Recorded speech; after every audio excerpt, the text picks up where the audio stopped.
with China's president. Taiwan has been resisting Chinese claims that it's Chinese territory.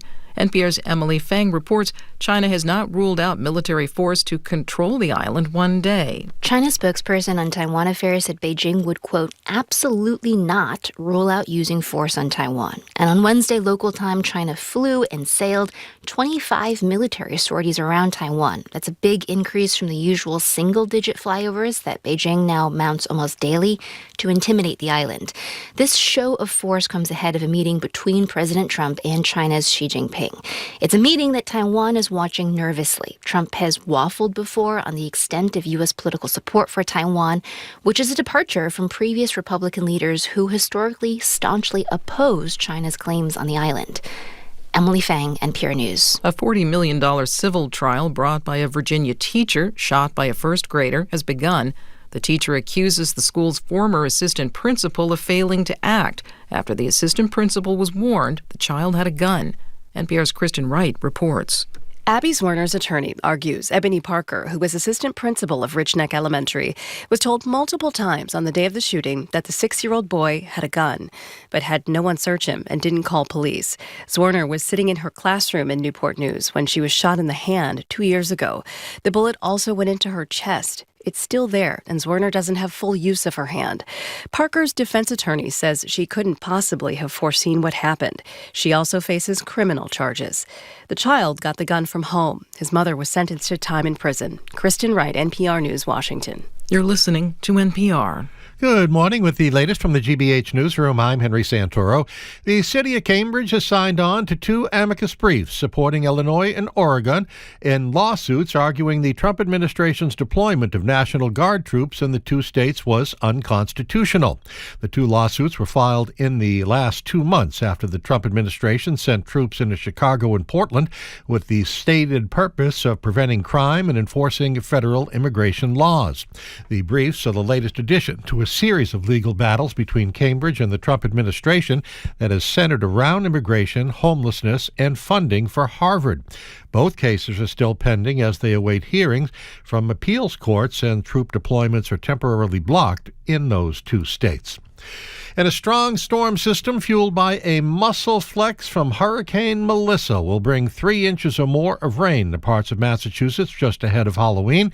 National Weather Service says the good news is that it appears the storm will leave New England in time for Friday night trick-or-treating. But before that, it'll be windy and rainy from Thursday night into Friday morning.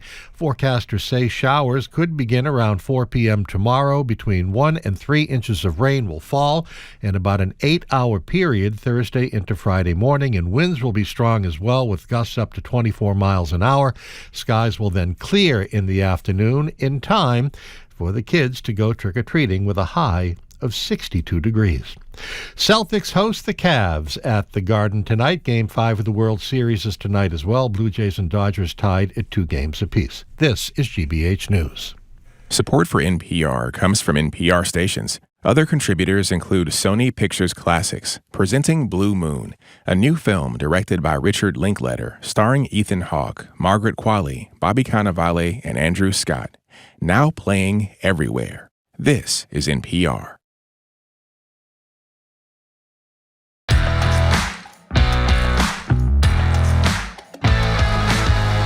Welcome to Boston Public Radio and GBH and NEPM. Jim Brady and Marjorie Egan. We are not at the Boston Public Library.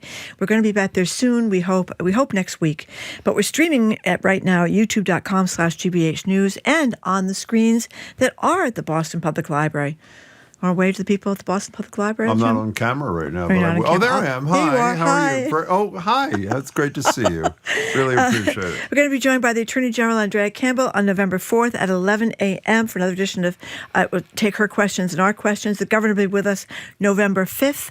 And Yo-Yo Ma, the legendary, phenomenal cellist, is going to be with us and perform November 19th. Hi, Jim. Hey, Marjorie. So it's day 29 of the federal government shutdown, second longest in U.S. history, and so far no compromise in sight. In 3 days, 1 million people in Massachusetts will be among 42 million Americans losing access to SNAP food benefits. Lawmakers across the aisle have urged the Trump administration to dip into a reserve to keep the program funded. Trump, who's in Asia, as you know, has so far declined to do anything on that front. We'll talk about that in a minute. Meanwhile, thousands of federal workers are furloughed or working without pay, scrambling to feed their families. Local food banks are strained and have faced their own funding cuts this year. As you know, lawmakers can't compromise on a spending bill. The Democrats have stayed strong on a restoration of funding for Obamacare premiums and the cuts in Medicaid. But in light of the pain that is being experienced by people who need food assistance and by federal workers who can't pay their bills, do you think it's time for the Democrats to declare victory? They've raised important issues. Their cause has been just, but to fold and to fight another day because the pain is too intense. The number is 877-301-8970. Is the number. You know, Chuck Todd, who's going to be with us tomorrow, said a couple of weeks ago he thought they were going to fold quickly. They have not. Right. Apparently, no discussions are going on. Trump really is the decision maker for the Republicans. He's not even in the country. The Democrats say that they haven't been drawn into any conversations. And, you know, by the way, for those who've been paying close attention to this, Mike Johnson, the speaker, continues to say, all they got to do is reopen the government, and 10 minutes later, we're going to tell you what our plan is. Yeah. Well, Marjorie Taylor Greene, who is not exactly a left-winger, this is what she says after a conference call of all the Republicans yesterday. I demanded to know from Speaker Johnson what the Republican plan for health care is to build the off-ramp for Obamacare and the ACA credits to make health insurance affordable for Americans. Johnson said he's got ideas and pages of policy ideas and committees of jurisdiction, but he refused to give one policy proposal to our GOP conference. Remember the old line, Nixon had a secret plan to get us out of Vietnam. You know why it was a secret? No plan. And that's exactly what they have. And so on one hand, the Democrats are fighting for a critical issue, the restoration of unbelievably important funding for health care for low and moderate income and middle income Americans. On the other hand, because of their fight, and because the Republicans have been totally intransigent, a lot of federal workers are in deep financial strain, and zillions of 42 million people are going to lose food assistance this weekend. It's immense. Well, I don't know. I don't know politically what will work out. I do know that 24 million people across the country are enrolled in Obamacare, and they're talking about those premiums going up dramatically if you're a family, like really, really dramatically, sometimes doubling. So, and that's a long-term kind of thing. So I don't know. I think it's a bad time, a bad look for the president to be out of the country and to be building a $300 million ballroom. You might say to yourself, if you're one of those people that was losing your help with food, why can't we put the $300 million toward my food problems and build the ballroom later? But that's a political response, and I agree with you completely. That doesn't help somebody who can't feed their kids, you know? Well, that's what I'm saying, is that why can't we throw that money? We can find money to pay the military. Why can't we find money to pay people that aren't going to get food? I don't know what the right political answer is. It's a mess. It's absolutely a mess. But the problem is, I think there's no trust between the parties. I don't think the Democrats can trust that they're going to, as you just said, they're going to come up with some kind of plan. They're not going to come up with some kind of plan. Remember, Trump said in 2024 he had a concept of a plan. Concept on healthcare, yeah. On healthcare, that's Here right. is, by the way, I think I mentioned, or maybe Marjorie and I were talking about, there is a reserve that could at least temporarily get people through this food crisis. Here is Agriculture Secretary Brooke Rollins on CBS The Takeout responding to a question about emergency partial funding for SNAP after November 1st. Here it is. October 10th, we said there will not be SNAP funding on November 1st. On October 24th, we said it again. We've been talking to the governors all along the way. None of that has changed. That $5 billion in contingency, we don't believe we have the legal authority to distribute that. We're trying to follow the law here. We've used Band-Aid and duct tape all along this whole last month. And as we've said, it's not going to be there on November 1st. Can I tell you something? That is one of the most galling sound bites I've ever heard. She is talking about we're trying to follow the law. This is the most lawless administration in the history of man and humankind. The president gives a damn about no laws. Well, even if she's right, why don't they violate the law and feed the American people? So it's just, I believe there's something like $5 billion. There's some immense amount of money there that would not be like a permanent solution, but at least be a temporary fix while they came together. But they have no intention of feeding anybody. I'm just looking at the first few texts coming in. Yeah. And unfortunately, I feel like Democratic leaders need to channel Tom Petty's song, I Won't Back Down, and stay the course, at least until everyone realizes their new dire straits under the repugnant Republicans. And then the next texter, this is a time for the Dems to show strength and keep their foot down. Melissa in Belmont says, I'm against the Democrats giving in, but if they do, they should only do so with a signed promise from Mike Johnson saying he will immediately swear in the Democratic representative that he won't swear in, that will enable the Epstein file vote to happen. That's important, but then it's not going to feed anybody. And it's not going to provide health care benefits. And he will start to obey the Constitution. Oh, yeah. And somebody making a joke, wondering what BUR merchandise I will be wearing today. I will not be wearing any WBUR merchandise. My jacket has been found, and I'm back to wearing my own jacket. 877-301-8097. My sense is, too, they have to stand strong. They've folded so many times, particularly Chuck Schumer, the Democratic leader in the Senate, the last round of this thing. But the flip side is, because the Republicans, and Trump in particular, don't give a damn about these people, it really is in the hands of the Democrats to decide what to do. And by the way, there is going to be a vote, apparently, about paying some federal workers. Democrats may join that. That might deal with that issue. But the Democrats alone have proposed a measure to fund SNAP benefits that will absolutely not get Republican votes. So people are going to be in really tough shape. I'm with you. I don't know what the right decision is. In a normal world, the right decision is to go to responsible people and say, give me your word, as you said, that the day after we agree to reopen the government, we're going to get involved in serious negotiations about these health care premiums, and we'll set a deadline for coming to closure. But you can't trust Johnson or Thune or obviously Trump. It's just incredible. People say politicians lie all the time. Well, this is clearly whole new level that makes you unable to believe anything they say. Meanwhile, the Wall Street Journal's got this great story about Americans are worried about making every penny count, Jim. What are they doing? They're doing things like they're getting rid of the laundry pods. They're liberal dosing on the dish sponges all over now. People are putting toothpaste only on part of their toothbrush to save the amount of toothpaste You don't need a lot use. of toothpaste, by the way. Well, okay. You really don't. You don't even need toothpaste. You don't even need toothpaste. You don't need toothpaste? You need to brush your teeth. I did not know that, Well, Jim. I'm not a dentist. But this is the most extreme one I've heard. There's this guy in the Wall Street Journal who apparently connected with a farmer in North Carolina and bought half a cow. And what he got, he spent $2,500 for 300 pounds to fill his entire deep freezer, which he hopes will get him through the next 2 years. I can relate to that. Most days I feel like I'm going to have a cow. So, and this is actually one of them. Thank you. Joe on the road, you're first on BPR. Thank you for your call. What should the Democrats do? Hey, guys, can you hear me? Perfectly. Yes. Hey, so I just wanted to chime in and say the notion that Democrats should capitulate to Republicans is just ridiculous. I mean, people need to be made aware of the cruelty of how Republicans operate, and I think this is a good way to do it.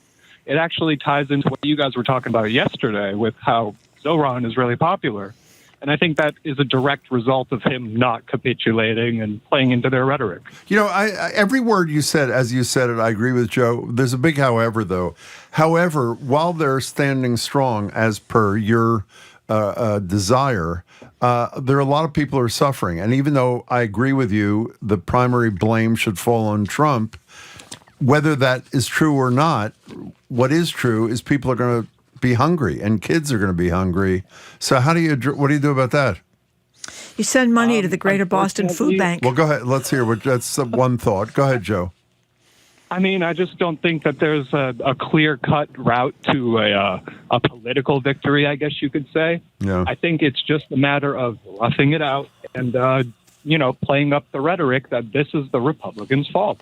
They are refusing to, they're refusing to work. Joe, thanks for your thoughts. We really appreciate it. That is another good point. They're on a vacation. That is really unbelievable. The House is. The Republicans. No, the Senate meets.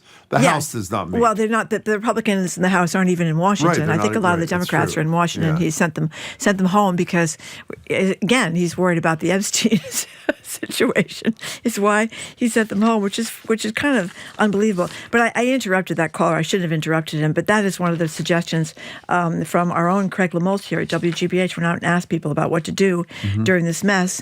And the Greater Boston Food Bank, which supplies a lot of food in Massachusetts, says the most important thing that they need is money to go out and buy more food. You can also bring supplies yourself by your local food bank, but they said what's most needed is money. Well, let's be clear, though, so we don't deceive people. That is really important, and you should do it, particularly starting with Saturday if there's no deal.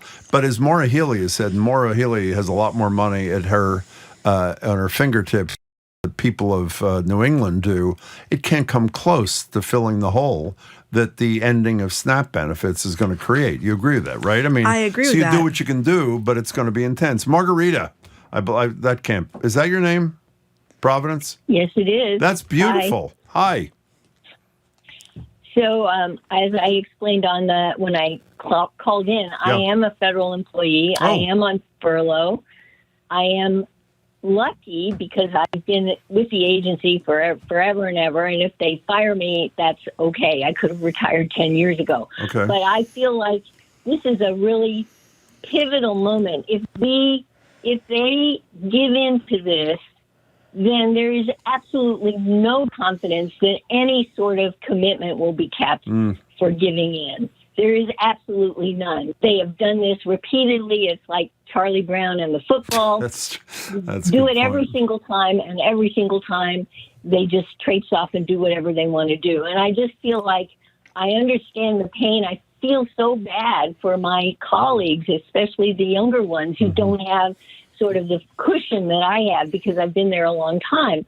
But it's just going to get worse. Every time they win, they get stronger and do it worse the next time. So I just feel like make them pay for their cruelty.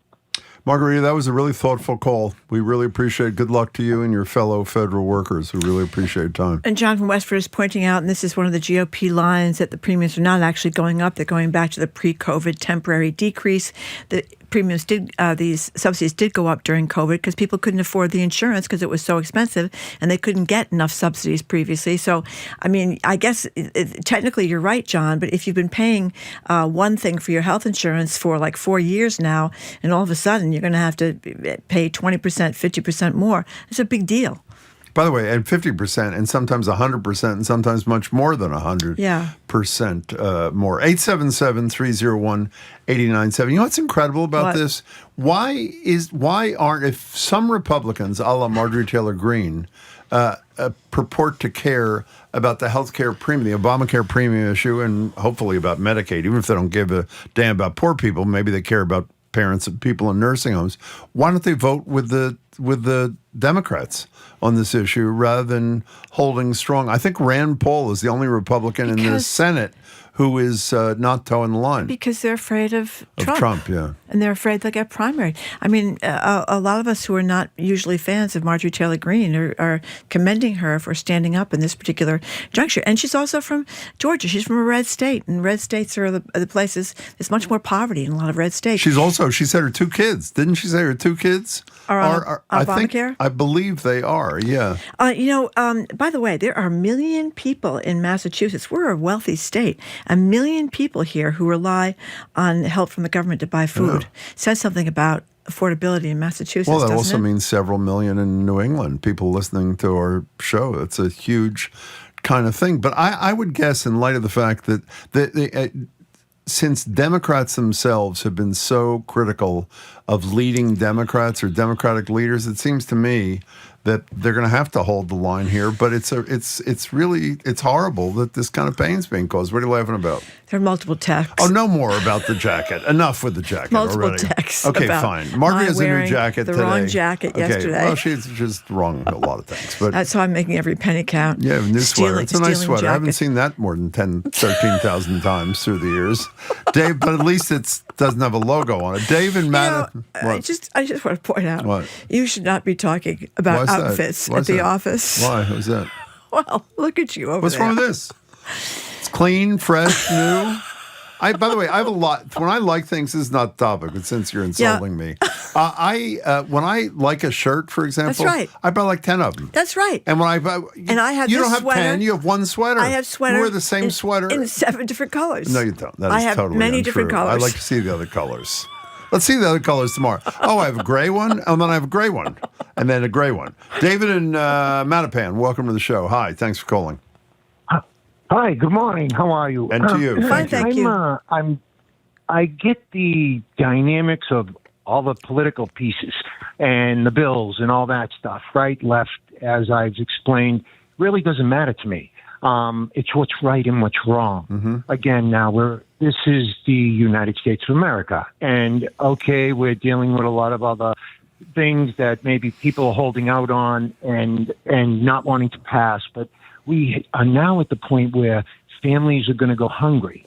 Okay, and food banks, and we're at that level. And who is to blame? It really doesn't matter. The finger pointing is worn out. Everybody's been pointing fingers for a very long time now. But the problem, David, everything you say is true.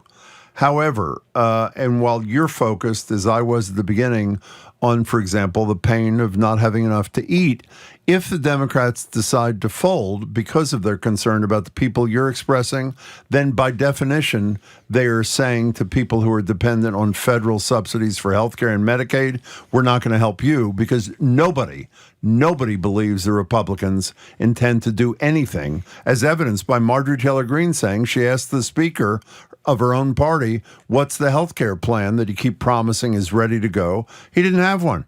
So, it's sort of like, yeah, we'll deal with the food crisis temporarily, but then we're creating a healthcare crisis. So, there are two sides of that coin. David, thanks for the call. We appreciate it. 877-301-89. You know what the other problem is? What? I know this is not terribly original.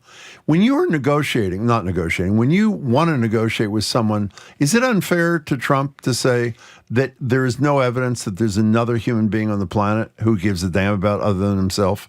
I'm serious. Maybe his sons. I don't know. But I think he's pretty much a narcissist. I think we know that. Does he care about people not having enough to eat? Does he care about people not having health care? I mean, I'm serious. In real terms, I know you Trump fans listening, and you should call, are going to say, no, he cares deeply about them. Please call and make the case. He doesn't care about anybody except himself, right? He strikes me as a pretty heartless guy. Yeah. Remember when he threw the paper towels? Oh, in Puerto Rico. Puerto Rico.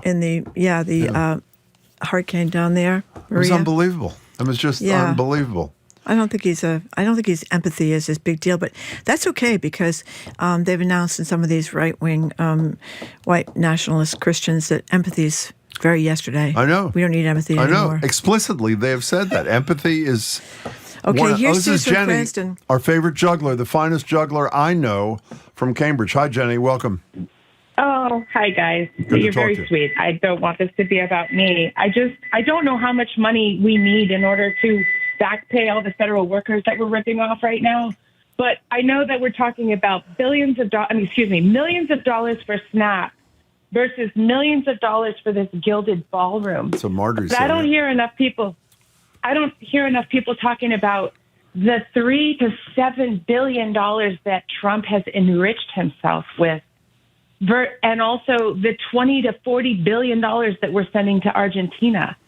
You can't say there's not enough money. It's all about priorities, and cruelty is the point. And for the Democrats to cave would be no victory whatsoever except to hand the Republicans exactly what they want. Beautifully said. I'm really glad you brought up all those other spending issues. That's great, Jenny. That is a great point. And a lot of people are talking about the tariffs now, too, are really beginning to feel the impact from some of the tariffs. Here's Sue from Cranston. Just got off the phone with my 90-year-old client who is in a panic about his SNAP benefits, frightened and confused due to his age and needs constant reassurance. His cause have intensified, shameful, she said. And someone else is saying the Democrats are holding these poor Americans hostage.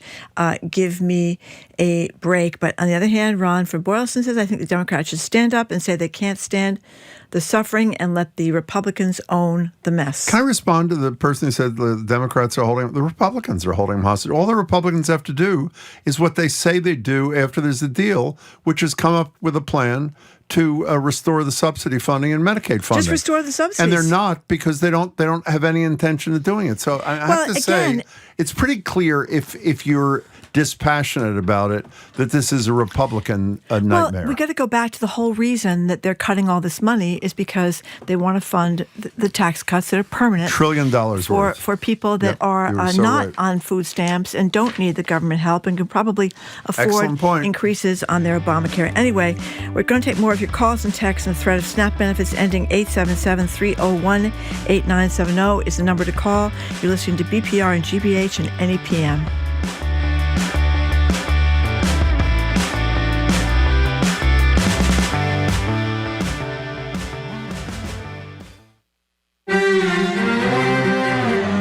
I'm Marco Werman. Each day on The World, we step outside our borders to hear what's going on around the planet and to hear how events in the United States are seen across Africa, Europe, Asia, and the Americas.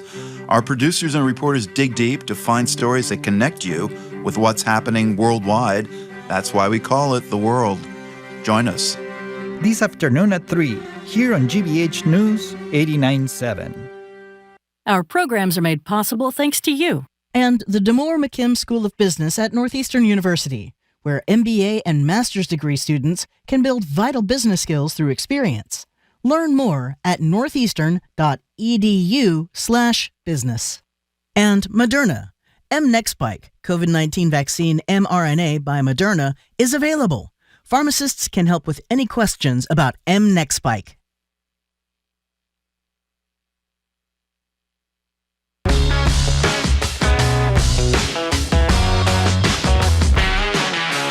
Welcome back to BPR and NEPM and GBH. Marjorie Egan and Jim Browdy are streaming at youtube.com/GBH News. We hope to be back at the library in the next few days. We'll let you know.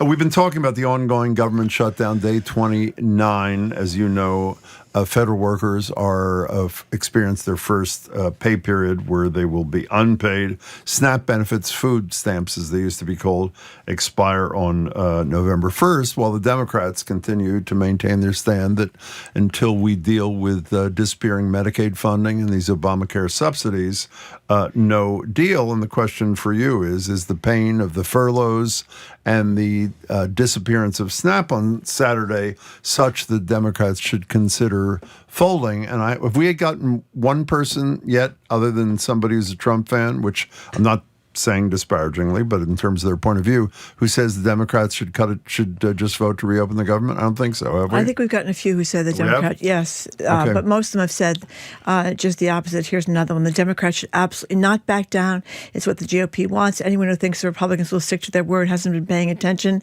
They've done nothing but lie. The Dems cave. The MAGA base will once again be spared the consequences of their irresponsible vote. And by the way, for those people are saying, by the way, that Maura Healey should release money from the rainy day fund. Well, I don't know about the rainy day fund. I know that she said she's going to provide some. She said she's going to provide some money, but she's been candid. She'll be with us on Wednesday, by the way, of next week. Candid about the fact that she can't possibly feed 1 million people that for an extended period of time that SNAP benefits are going to do. And by the way, if the Republicans were sincere, do you know what Johnson, the Speaker, should do?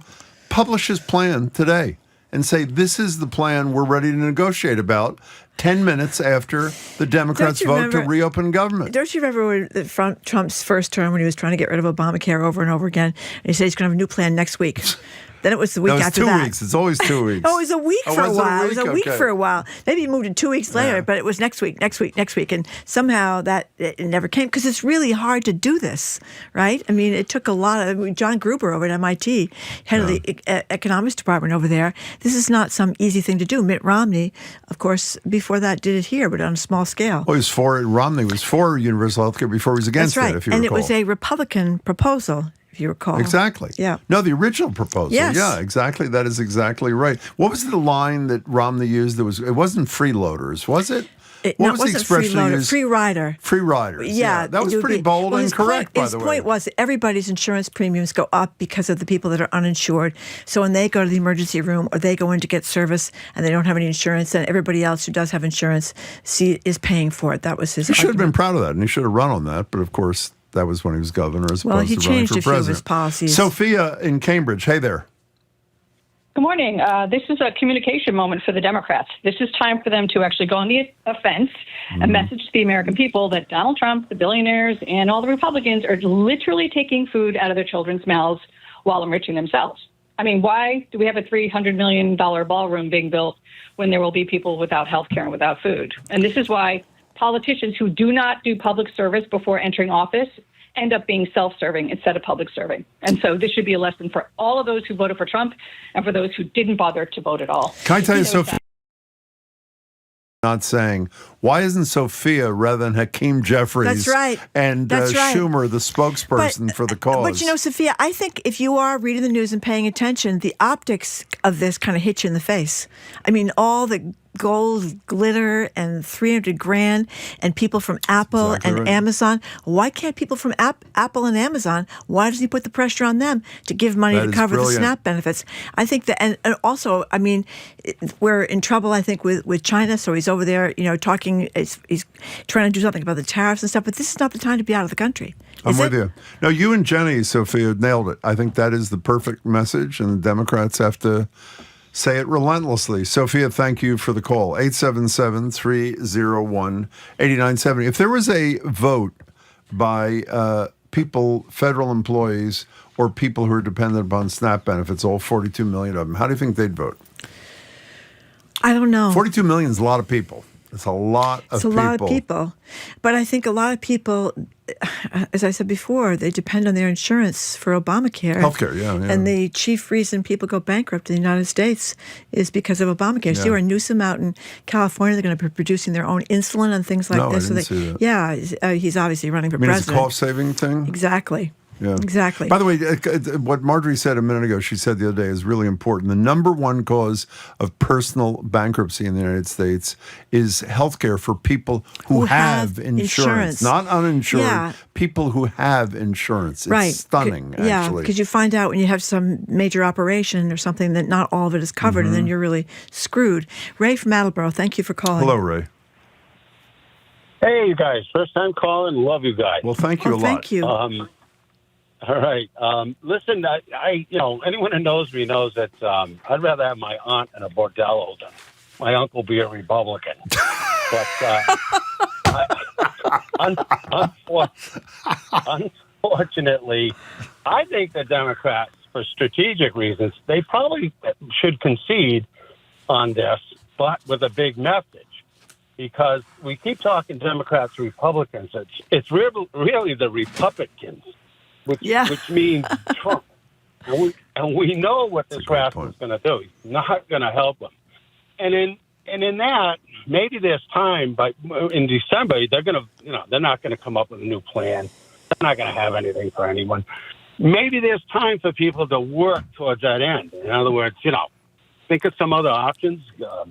I don't know, get marry somebody who's got insurance. No, that's... Well, Ray, and in all seriousness, by the way, since you're the first caller who said they should cut a deal, this would not be a long-term extension. I believe this would only take them through the end of November, so they would have another chance, which is an argument that fits your thing. By the way, thanks for your first call. Yeah. It was a good one. We hope you make another one soon. Ray, thank you very much. Fred from Middleborough, he just texted to say Trump has repeatedly said we've taken in $17 or $18 trillion in tariff money. Why not use some of that? Yeah. Well, wasn't he going to give back to people originally? Wasn't that? I don't know. Yeah, do you know who he got the 17 or 18 trillion from? Which he didn't, by the way. It's a made-up number. From the American people. They're paying the tariffs, despite this BS. That's right. That's why they could only put toothpaste on one little section of their toothbrush. I'm telling you, you don't have to use... I mean, it's pleasurable to use toothpaste. Yeah. You don't need to use toothpaste. I would like to put toothpaste on the whole toothbrush. We'll put a little bit of toothpaste. No, I'm okay. We're out of time. We are? Thanks for your calls and texts. Yep, coming up after this quick break, Boston Globe travel writer Christopher Muther and how the federal shutdown is disrupting travel plans and how foreign tourists are not taking trips to the United States of America as much as they used to because, of course, of Donald Trump. He's Jim Browdy. I'm Marjorie Egan. You're listening to BPR and GBH and NEPM, streaming at youtube.com/GBH News.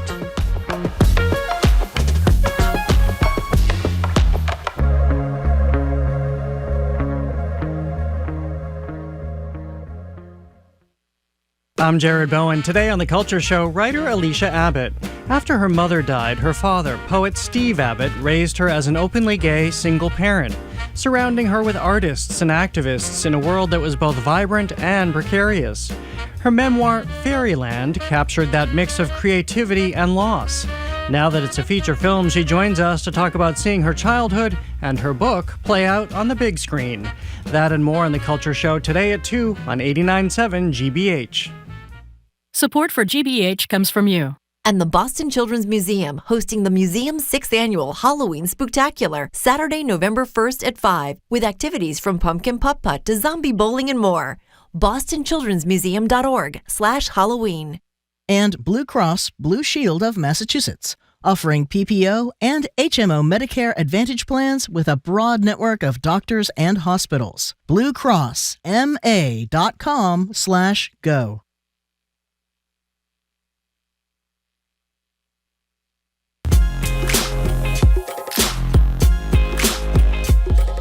Welcome back to BPR on GBH and NEPM. Marjorie Egan and Jim Browdy. We're obviously not at the library. We'll let you know when we'll be back. We hope it's going to be quite soon, actually. We're streaming youtube.com/GBH News. The Attorney General joins us on Tuesday, November 4th. The governor joins, we hope at the library. The governor joins us the next day, November 5th. The mayor joins us on the 18th. And Yo-Yo Ma joins us, the incomparable Yo-Yo Ma joins us on November 19th. That will definitely be at the library. We're joined now on Zoom by our very own Carmen Sandiego. That's Christopher Muther, travel writer for the Boston Globe. How are you, Christopher? I'm well. How are you, James? Excellent. Thank you for asking. Really appreciate it. So, Christopher Muther, what is the government shutdown doing to travel? What's happening with the planes, et cetera? I mean, I'm hesitant to say nothing yet because things have begun, but I'm just looking forward, not looking forward, but I'm looking in my crystal ball to next week. And the longer it goes on for, the more frightened I am for all of us in terms of flying. Just because, as you know, if someone said, we still expect you to come into work, we still expect you to work overtime, you're not getting paid, we don't know when you're going to get paid, you might be less inclined to get up with a pep in your step, or you might roll over and say, I'm not feeling very well today, I can't come in. So when you multiply that times every TSA agent, every air traffic controller, that's why I am a little worried about my upcoming travels. When you mention the controllers, you know this, I was unaware of it, that for months the controllers and their union has been talking about how this had nothing to do with the shutdown. There are thousands of staff people short to begin with. Yeah. A lot of positions open. Secondly, that it is generally seen as one of the most stressful jobs in normal times. And so when you hear, I don't know if it was the head of the FAA or it was Duffy, the Secretary of Transportation, saying yesterday when asked the question, is it safe to fly? And he said, of course it is. Safety is our number one priority. As I said earlier this morning, Trump administration lies about everything. So if you're a traveler, should you be convinced that you are safe, Christopher Muther? Oh, that's quite a question to be asking the Boston Globe travel writer at just an early hour in the morning. Well, would you? Okay, let's do this. Would you? Where are you going next? Where's your next trip? I'm going to Florida next week. And how do you feel about flying to Florida? Well, I'm a little. Well, I mean, the way I normally feel about flying to Florida, that's another thing. But I feel a little. I'm more worried about lines than air traffic controllers. I feel like, those guys and ladies do incredible work. I don't know how it's sort of like this unending game of Jenga or Tetris with runways. It blows my mind, the amazing things they do.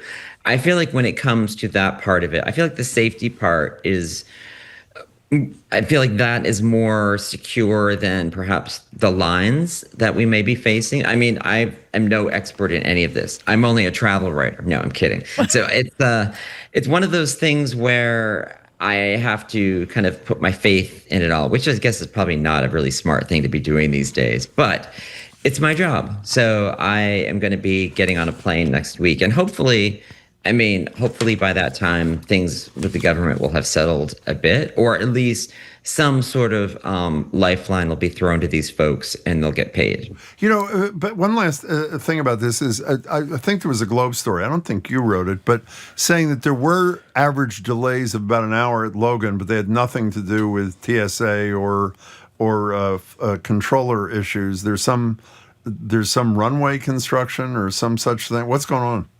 Yeah, there's a runway that they are basically, needs basic maintenance. So they're down a runway at Logan right now. And, it's something, I'm trying to remember the time span for it, but it has nothing to do with TSA or air traffic controllers or anything like that. But one last thing about Logan, if I can. One of the things that Marjorie and I really like to do is when there's conflict between public figures, that's right, we like to play it up for as long as we can possibly get any value out of it. So we played this for you last time we were here. We'll probably play it another couple of dozen Here times. we go. Here is the Massport CEO. That'd be Rich Davey, who was with us not too long ago. Accusing Christopher Muther of essentially it was yellow journalism. Wonderful music program that was being played in the baggage areas at Logan. Here's Rich Davey and Marjorie and me.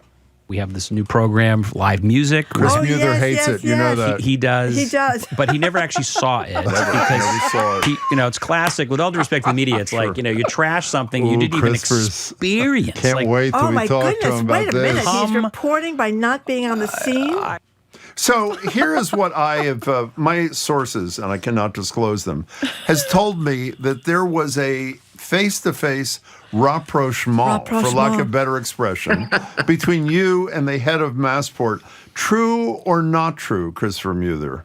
Well, first, I'm disappointed that you didn't play my response to his accusation. What was it again? I forgot. What was your response?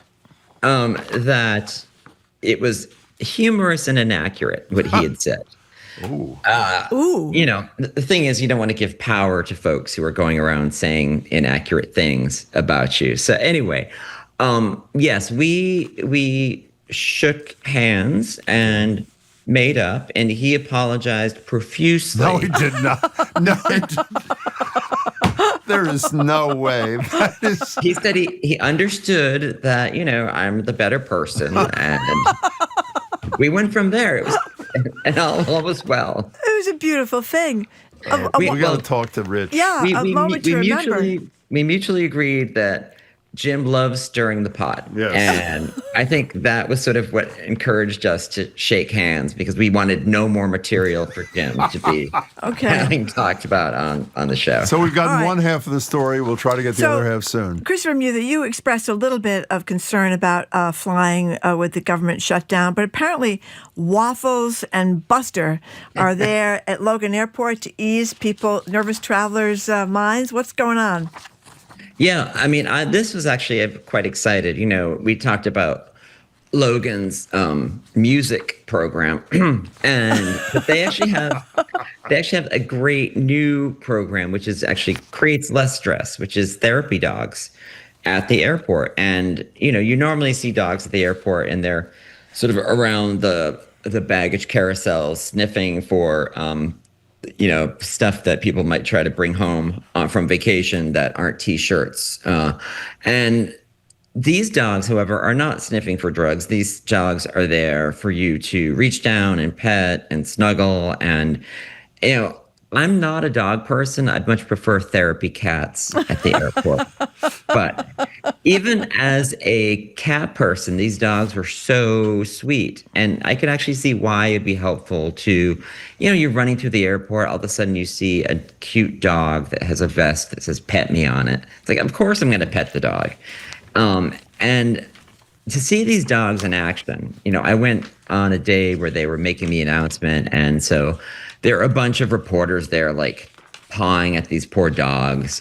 And the dogs were, like, totally calm. Really? People were stopping to talk to them. Like, I'd never seen dogs this calm. They were almost as good as cats. That's how, great these dogs were being. Well, let's explore this for a second. The problem with dogs is they cannot purr on your chest, right?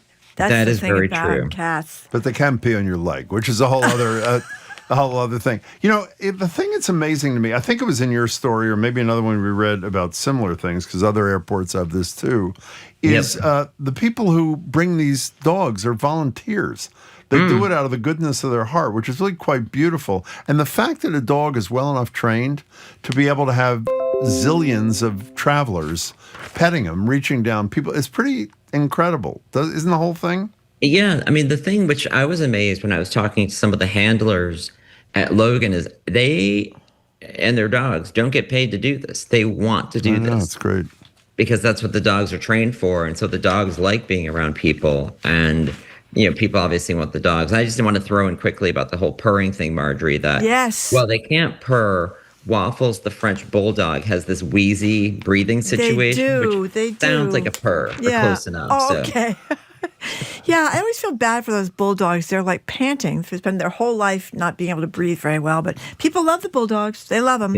They do. Okay. So my favorite travel story of the last week is that Americans are, I never heard this phrase before, are flagjacking, which means when Americans are traveling around the world, they are putting Canadian flags and other paraphernalia on their luggage to try to convince people in other countries that they're not from the United States, but they're from Canada. Is this working or is this not working?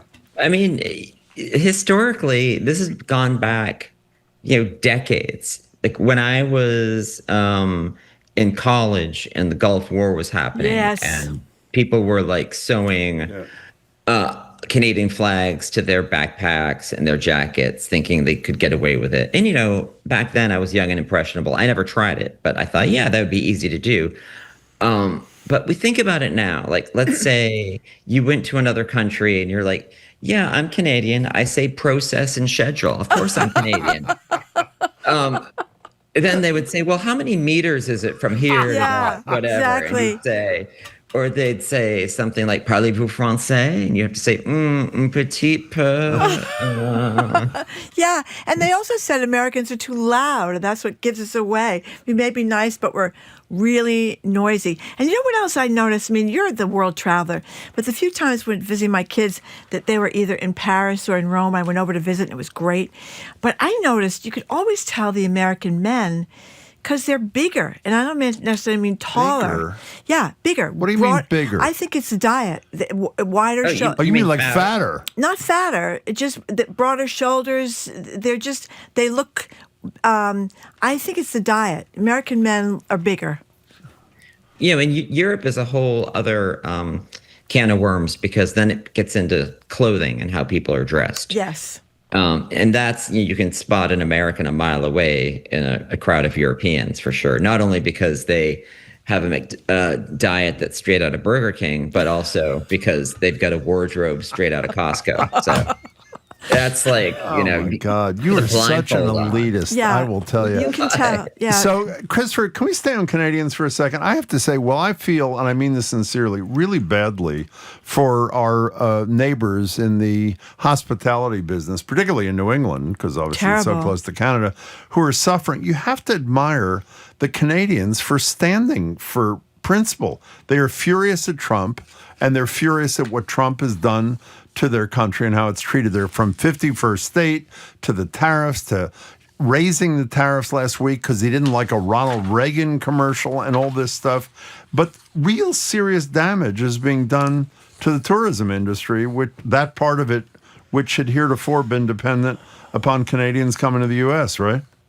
Yeah, I mean, one of the things that I have been most surprised and actually really happy to see, is that Canadians, you know, we think of them stereotypically as they're nice, they say sorry a lot, that sort of thing. But, you know, they can hold a grudge like nobody's business.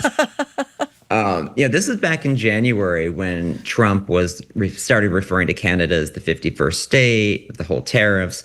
And you'd think, you know, a lot of people by then, they'd have, you know, sort of short memory spans. Like by the summer, they'd be, well, we're going to go to Old Orchard Beach, or we're going to go to Florida, whatever.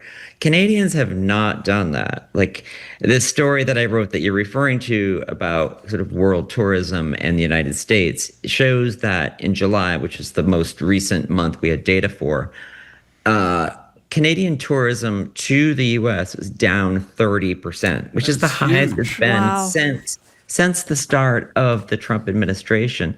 And the fascinating thing or sad thing about that is that Canada is the U.S.'s largest inbound tourism market.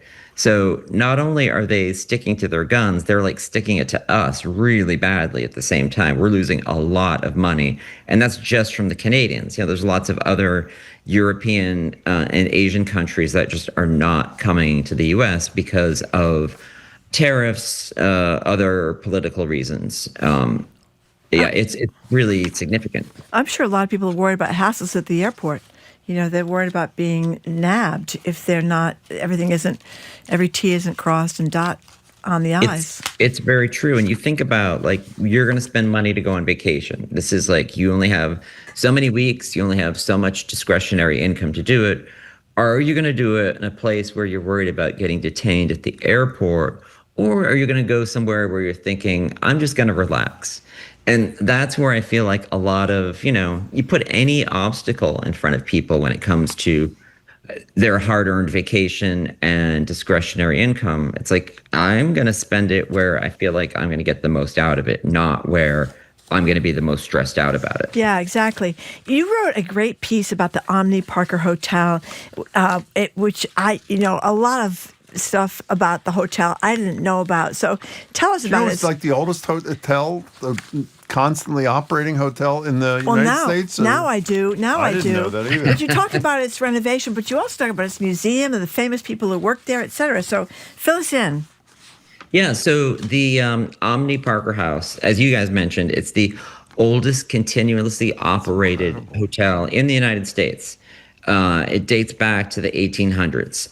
And with that, it has this incredible history. It's where Charles Dickens first read Christmas story. Help me out. Christmas Tale. I'm totally blank. Thank you. Oh, my God. Christmas Carol? Is that to the one? folks. Yeah. To folks there. So he was room 138, 139 was where he was. But Ho Chi Minh worked in the bakery, and Malcolm X was I knew a Malcolm busboy. X. I didn't know Ho Chi Minh. It's incredible. I mean, the place, it's rumored to be haunted and allegedly the inspiration for Stephen King's 1408. It's just it has this great history. And of course, then there's Parker House rolls and Boston cream pie. And it really is it's a museum in its own right, but it's also a hotel. So with that, it needs to be sort of up to date as a hotel. And, I had stayed there before its renovation, and it's sort of it was giving circus meets Laura Ashley circa 1992 vibes. It was just it was orange and brown and just pattern on pattern. It was really sort of a lot, unless that's your vibe. I've been to Jim's house. It kind of looks like that a little bit. So what they did finally was they spent $65 million to give these rooms a facelift. And this is a 500+ room hotel. So there's a lot to do here. It's 500 rooms. I had no idea. It's a big hotel. Yeah. And the challenge that they have is, modern hotels, you can sort of design carefully. Rooms have uniformity to them. These rooms do not. They're sort of all over the place, and that they've been changed. The footprint's been changed over the years. Anyway, now they're sort of this soothing, muted gray palette with these beautiful wood tones. There's a carpet that's a nice geometric gray with a gold pattern in it. They're really beautiful rooms. I think they've done a great job. The interesting thing was, because I get emails from readers and they love telling me what they think. There's some people who really don't like these new rooms and they love the old rooms. So Jim, can I tell them to go to your place if they miss the old rooms? What do you know about Harvey Parker, by the way? You didn't know. That was the only thing I was troubled by in your piece. You sort of glossed over Harvey. And did you learn anything about Harvey? Harvey is the founder of the hotel. Oh, Harvey, Marjorie, okay. Yes. That guy. What do we know about Harvey? Harvey's got this great pulling himself up by the bootstraps kind of tale about him, where, he started working, and he came from no money, and he worked his way up in kitchens. And, the Parker House, before it was a hotel, was it was like a restaurant across the street, and he really turned it into, at the time, the most opulent hotel in the United States. I mean, this place was like, it had the first elevator, it had everything going for it. So, Harvey was no slouch. Wait a second. The original, how many floors is this thing? It is 7 floors. And people used to have to walk up to the 7th floor before Harvey put in an elevator? Well, here's the thing.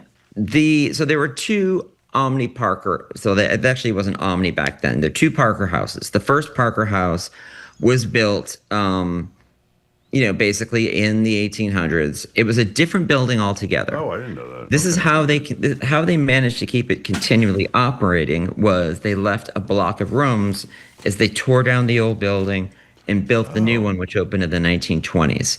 So in the old building, more than you ever wanted to know, there was no elevator, and they installed one, and that became the first building in Boston with an elevator in it. And then 1920s, when they opened, yes, there were elevators, and it was easier to get up and down. So the original building sort of looked more of its era. And then the 1927 hotel, which is what we currently have, is sort of like the Art Deco lobby, and looks more like a standard mid-rise building from the outside. Excellent report on the Omni Parker and, house. You also, yes. we only have like 30 seconds left, but you also said that the bathrooms are really small because people didn't expect these huge bathrooms back when the Omni Parker houses. They were smaller. They didn't care that much about spa bathrooms. Very small people. Yeah. Yeah, it was a place where you washed your hair, got out of there. So, yes. Okay. Washed your hair, got out of Christopher, there. thank you very much. I'm glad you We're going to get the other side of the story from we're Rich going to get to the Davey bottom of this contretemps between you and the head of Massport, Rich Davies. Okay, thank you very much, Nice to see you, Christopher. Great to see you guys. Christopher Muther is a travel writer for the Boston Globe. We say goodbye to those of you listening on NEPM. We thank you for tuning in. Tune in again at 3 o'clock to listen to the fabulous 413. Our show continues here in Boston. Coming up after the new news on 88.7 GBH, Sky and Telescope's Kelly Beatty. He's going to talk about this comet we can all watch, plus what it's like to fly into the eye of a hurricane. I'm Marjorie Egan. He's Jim Browdy. Listening to BPR and GBH, NEPM, streaming at youtube.com/GBH News.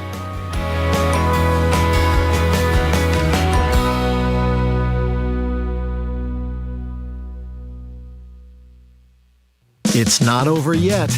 More smart conversation about community issues up ahead with Jim Browdy and Marjorie Egan on Boston Public Radio, right after a news update from NPR. Stay with us here on GBH 89.7.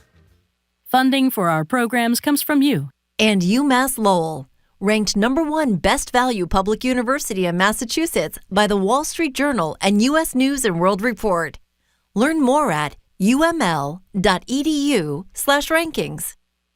Recent deadly flash floods have wreaked havoc in the U.S. and beyond. Nova explores why dangerous floods are on the rise and what can be done to protect more lives when they strike. Watch Super Floods tonight at 9 on GBH2. You're listening to 89.7 WGBH HD1 Boston. Online at gbhnews.org. GBH News. What matters to you? I'm Jim Browdy, head on Hour 2 of BPR, not from the library. You've heard of the Stonehenge, but did you know Boston has its own marble, visible only at certain times throughout the year? Kelly Beatty of Sky and Telescope talks Bostonhenge, looking at the stars through the eye of a hurricane, and my favorite topic, blowing up stuff in space. I'm Marjorie Egan, and James Beard-winning New York chef Gabrielle Hamilton, author of the best-selling book Blood, Bones, and Butter, is out with a new memoir on her difficult relationship with her own family.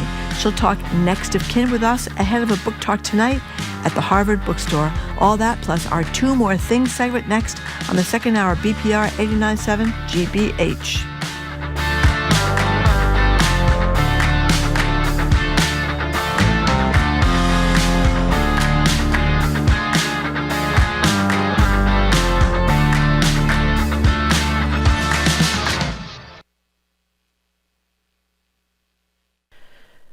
Live from NPR News, I'm Lakshmi Singh. President Trump and his South Korean counterpart have reached a deal on South Korean investments in the United States in exchange for lower tariffs. NPR's Anthony Kuhn reports that President Trump is in South Korea for a regional summit and bilateral meetings. In exchange for lowering U.S. tariffs on South Korea, Seoul pledged to invest $350 billion in the U.S. The Trump administration wanted it up front in cash. South Korea said that could destabilize its economy. Meeting in Gyeongju, the two sides have agreed that South Korea would pay $200 billion in cash, up to $20 billion a year. Neither side has mentioned a time frame for the payments. Another $150 billion will be invested in helping the U.S. revive its shipbuilding industry. The two sides have also agreed tariffs on South Korean automobiles will be lowered from 25% to 15%. The exact details of the deal will be published in a fact sheet in the coming days. Anthony Kuhn, NPR News, Gyeongju, South Korea. Hurricane Melissa's offshore of eastern Cuba, leaving behind heavily flooded roads and damage, especially in Santiago de Cuba. Today, it pummeled the island with top-sustained winds exceeding 100 miles per hour, strong enough to inflict major damage to homes and turn everyday objects into dangerous projectiles. The storm has weakened considerably, though, since it made landfall in Jamaica as a 185-mile-per-hour storm. The Category 5 hurricane was the strongest storm known to ever hit the island of nearly 3 million. Damage assessment is underway. So far, the storm has been linked to at least 7 deaths in Jamaica and Hispaniola. Melissa's tracking north of the Caribbean toward the Bahamas and Bermuda. The Federal Reserve is expected to announce another quarter-point cut in U.S. interest rates today, the second such cut in 6 weeks. NPR's Scott Horsley with details. For most of this year, the Federal Reserve kept interest rates relatively high in an effort to curb stubborn inflation. Those inflation worries haven't disappeared, but they are taking a back seat for now to rising concerns about the job market. Hiring slowed over the summer, and in recent days, some high-profile corporations have announced large-scale layoffs. Assessing the strength or weakness of the job market is especially tricky these days because the government workers who ordinarily keep tabs on employment have been temporarily sidelined by the federal shutdown. Fed policymakers did get a readout on inflation for last month. It showed prices in September were up 3% from a year ago, a slightly smaller increase than forecasters expected. Scott Horsley, NPR News, Washington. The World Health Organization is reacting to witness reports of hundreds of people killed at a Saudi maternity hospital in Sudan. Paramilitary forces allegedly carried out killings in Darfur after capturing El Fasher city. The Dow is up 226 points. It's NPR News. Good afternoon. With the latest from the GBH Newsroom, I'm Henry Santoro. Scientists at UMass Boston are reporting progress on a project to help local marine life. They built what they call a living seawall in the seaport a year ago. From the New England News Collaborative, Steph Brown checked in to see how it's going. Concrete walls protect coastal communities from flooding, but they also disrupt marine ecosystems. Jarrett Burns is an associate professor of biology at UMass Boston. He and his team bolted snowflake-shaped panels onto the walls to attract sea creatures. A year later, algae, kelp, and periwinkle snails have found shelter in the crevices of the wall. This project is incredibly exciting to me because it's, in some ways, pure discovery. How does new life come in and colonize this new habitat? Burns says if the wall can thrive in Boston's winters, it has a real shot at becoming a scalable climate solution. For the New England News Collaborative, I'm Steph Brown. The executive director of the Massachusetts Lottery is getting a 6% pay raise as he prepares to launch the lottery online for the very first time. Lottery Commission voted yesterday to raise Mark William Bracken's annual salary from $237,000 to just about $252,000, retroactive to April.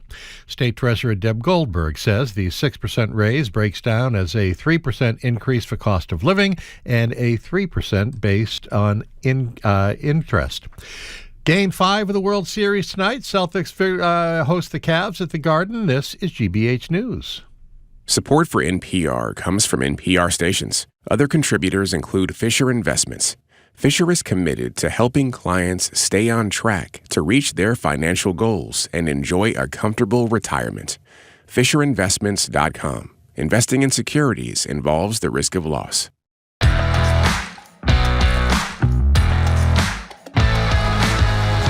Welcome to hour number 2 of Boston Public Radio, 89.7 GBH. We are broadcasting not at the Boston Public Library. We think we're going to be back there next week. We'll keep you posted. Meanwhile, we are in Brighton. We're going to be joined by the Attorney General of the Commonwealth on November 4th, 11 o'clock in the morning. The Governor's going to be with us November 5th. The Mayor's going to be with us November 18th. And Yo-Yo Ma, the legendary cellist, will not only speak with us, but play for us on November 19th at the library. Hello again, Jim. Hey there, Marjorie. We're joined now in Studio 3 by Kelly Beatty. Kelly's the senior editor of Sky and Telescope. Talk about more about upcoming celestial events and whether an asteroid heading our way is actually an alien probe. Kelly, nice to see you. Always. How are you? Great to be back. Great to have you. Okay, well, let's start with this Boston Henge. Please explain what this is and why we should be excited about it. Yeah, it's a takeoff on the Manhattan Henge. You know, there are certain times every year. Think of the Back Bay, the long straight streets, right? Very flat, and they point in a certain direction, southwest to northeast. And so because of that, there are 2 times a year when the sun sets in alignment with those streets. And that fall time is coming up in just a couple of days. I was asked by another media outlet to calculate when it was because they were getting wrong data. And my take was that it has to be like around November 1st, maybe October 31st. That, you know, and you think of that area as being perfectly flat. And so that's what most people would do. They would calculate when the sun is setting on a perfectly flat horizon. But guess what? In that direction, toward the southwest, Chestnut Hill is in the way. And Chestnut Hill is no slouch hill. It's almost 600 feet high, and that makes a difference of about 1.5 degrees, about the width of your thumb held out at arm's length. And so now you've got to calculate sunset for that point. It's very complicated, but I was happy to do it. Yeah, I'm not quite clear what it looks like when at that moment when it happens. What do you see? So imagine those streets, right? They're full of tall buildings on either side, and so you ordinarily wouldn't see the setting sun, except there's a gap. Okay. In the distance, it's like the road that goes on forever, and the sun just sort of slides into that location at sunset. Is that twice a year? Is that what? Twice a year. It tends to happen around February 11th at the end of winter, and around this time at the beginning of winter, because the sun, because of the Earth's orbital tilt, the sun's position in the sky changes. You know that during wintertime, the sun is farther south, it's up less. During the summertime, it's farther north, and we have 16 hours of daylight. Yeah. And so what's happening is along the horizon, the sunrise and sunset points are moving. Fast fact, on the equinoxes, like in September and March, the sun rises due east and sets due west, no matter where you are. You know, I hesitate to ask you this because I have great respect for you and I might lose it. We've known each other for ages. You've been joining us. I've never asked you the most important question we ask on this show, which is, do you support year-round daylight saving time or not? I do not. Oh, I can't even. Give me 30 seconds about why you do not. Well, and it's nothing to do with heart attacks and stuff. It has to do with when you are able to access the sky. Yeah. And so we have, we astronomers, we don't work on Eastern Daylight Time or Eastern Standard Time. We use Universal Time, which is what's going on in Greenwich, England all the time, and just make a plus or minus according to that, depending on where you are on the Earth. All of our tables are in Universal Time, and so daylight time just messes things up. Let's say, am I 4 hours behind, 5 hours behind? Just give me one number. Well, why can't be daylight saving time year round? That'll be one number. It could be, but the underlying reason for that is, them. There's like the safety of kids going to their school buses in the wintertime, and ostensibly, energy savings during the summertime. This energy savings is just completely bogus. It's been proven wrong. Ed Markey says it's not. Jim has a solution to the little children. Why don't you tell Kelly what it is? Taxpayer-funded miners' hats with little lights on them. There you go. Kelly Beatty, it's selfish, your position. That's essentially what you're saying, correct? As an astronomer, you have a selfish position, pro-astronomer. I have a pro-astronomer position, and also, just broadly, I read what you read, especially in the springtime when we jump forward and lose an hour, there's more heart attacks, there's more, angst. Right, we agree. Year-long it should be. We'll revisit this next time, or maybe not. Jim is obsessed with this topic. We're going to have to do a big thing about this. When is it going to start now? In a few Saturday. days? But let me just put an endpoint on this. Monday or something. You need we basically would go on the same time zone as the Canadian Maritimes. And that doesn't work unless you've got, Maine and New Hampshire and everyone else Well, joining actually, with in you. all fairness, that's making a big presumption. Marjorie and I are considering moving to the Canadian Maritimes. So that may not be an issue, Kelly. So shows what you know. Okay, so where are the Canadian Maritimes, please? I'm not Nova Scotia, sure. right above us. Nova It's Scotia, beautiful okay. up there. Okay, All so right. let's stay with looking at the sky kind of thing. This, I hope I pronounce it right. It's Comet Lemon has 2 M's. Right. It's pronounced lemon. Right, lemon. Okay, what's the deal with that, and when's that going to be available? Comets are named after the place that discovers them. In this case, it's on Mount Lemon in Arizona. Oops. And there's an observatory that has nothing to do with a fruit. Okay. Okay. So Marjorie, if you discover a comet, we'll call it Comet Egan. Oh, Okay. All right. there we go. So that's how I think that that's works. in my future. It was discovered earlier this year, and not all comets come close to the sun, but this one is. It's about halfway between the Earth and the sun right now. And because of that, the comet, because it's a lot of ice and dust, it gets frothy in that intense sunlight, gives off gas, forms a tail, becomes very pretty in the sky, and we all love to go look at it.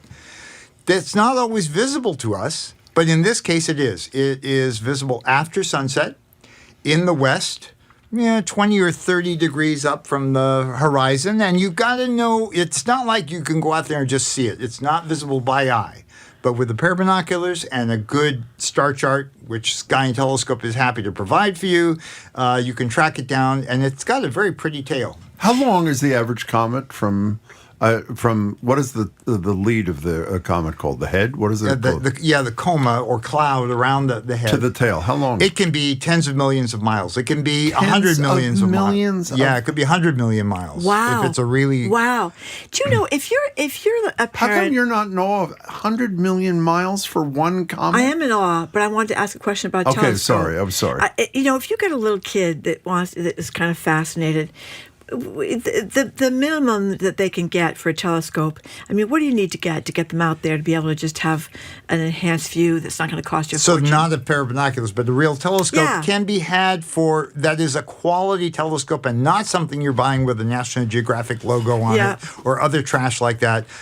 $300 is about a good base price, and that has no computer, no dials, but it's a really nice telescope. Usually, they make some for kids that sit on a tabletop, and in fact, listeners should know that many libraries in Massachusetts have a telescope as part of their collection that you can check out and take home and use. I did not know that. That's It's called great. the Library Telescope Program. I coordinate it here in the greater Boston area, as it turns out. There's another amateur astronomy club in Western Mass. There are probably 150 libraries in the state that have these telescopes. Is that how you got started when you were a kid? Yes. I probably had my first telescope at age 10. I remember it. Wow. I don't know at what point my parents threw it out, but yes. It was like a Christmas present or birthday present? Christmas present. Yeah, Oh, for sure. and then you were right up and started looking at the sky. Marjorie, I have always wanted to be in astronomy ever you go. since. I'm one of those lucky people that I had You knew a what you life wanted. goal, and I've managed to make a career out of it. I've told you this story before, so I'll bore you with it a second time. When I went to, unlike now, when I went to college, and pretty much you couldn't pick electives till the second year, and they're all mandatory courses. And the one course that I most look forward to was picking. My first elective was astronomy, University of Pennsylvania. And you know what the end of the story is. You to go into astronomy, you're hoping you're going to see the stars and all these heavenly bodies, and maybe even at least give you a taste. It's all math. It's all math. For weeks and weeks and weeks. And it's basic. I hope it's changed. Basically, it's almost like in an attempt to beat whatever curiosity is in your body out of you, not even giving you a taste. I assume that's changed in most curricula? No, it isn't. Oh, that's too bad. Okay. And in fact, was it a year-long elective or just a one semester? One semester. All right.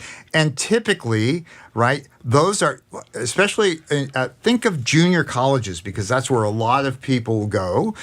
They're not even taught by anybody who knows astronomy. It might be the geography teacher or the chemistry teacher or somebody who's got a curriculum thrown in front of them.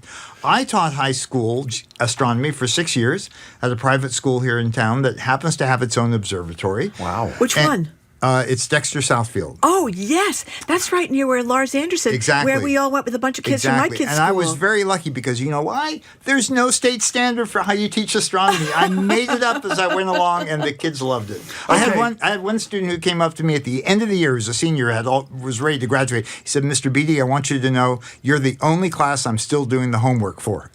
But don't they have a big telescope somewhere up there? Yes. Where is it? It's on top of their science building. Okay, because a bunch of kids, when my kids were little, we went up there to look for the telescope. It was so cool. Okay, Yeah. so we're talking to Kelly Beatty from Sky and Telescope. So there's apparently an asteroid that is headed towards the moon. I hope I get this right. 2032 is when it's going to be near the moon, and it's got a 4% chance, which to me is fairly high in the grand schemes of things.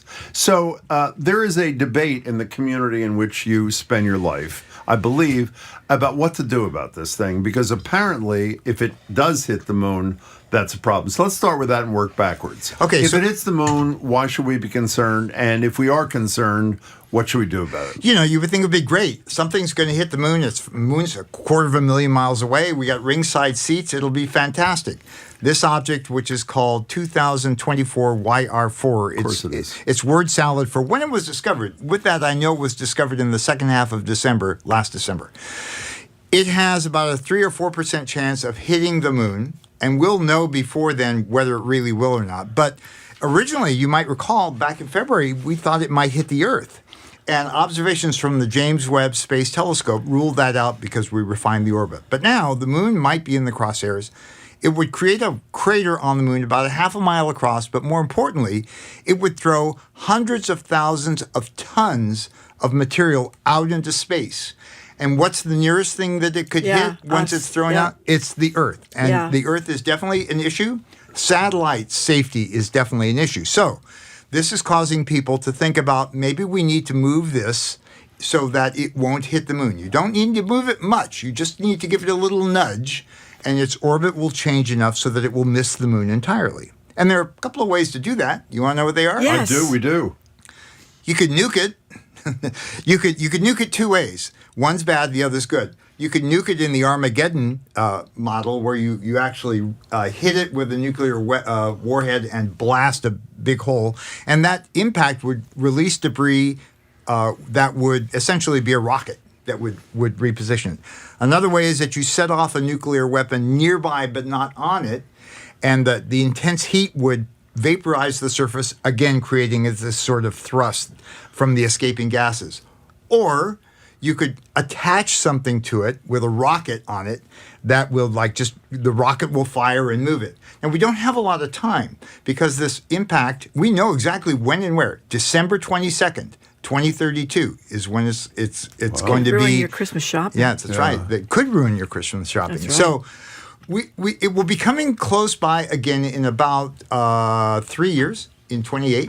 And that will allow us to really determine the orbit exactly enough to rule in or out a lunar impact. So let me ask a stupid question. I mean, the third option, There are no beyond the stupid two questions. nuclear, yes, there are. Beyond the two nuclear options, the third option is we just send the Secretary of War up there to check it out and let's see what Hank said. No, wait, I'm not done here. How do you, when Earth is deciding whether, let's say, on one of those nuclear options, who decides? Who decides that? Exactly. Is Donald Trump in charge of all nuclear assaults on asteroids? I mean, who decides? You know, many years ago, I participated in a UN think tank session about this very subject. Like, if you knew that something was going to hit, let's pick a country, the Congo. Yeah. And how do you notify that? And you know for sure that it's going to happen. How do you notify them? How do they get the word out? How do you convince them to evacuate the country? This is kind of similar. There's a group called the Interagency Consultative Group, IACG, which is basically the heads of all the major spacefaring nations or their reps around the world.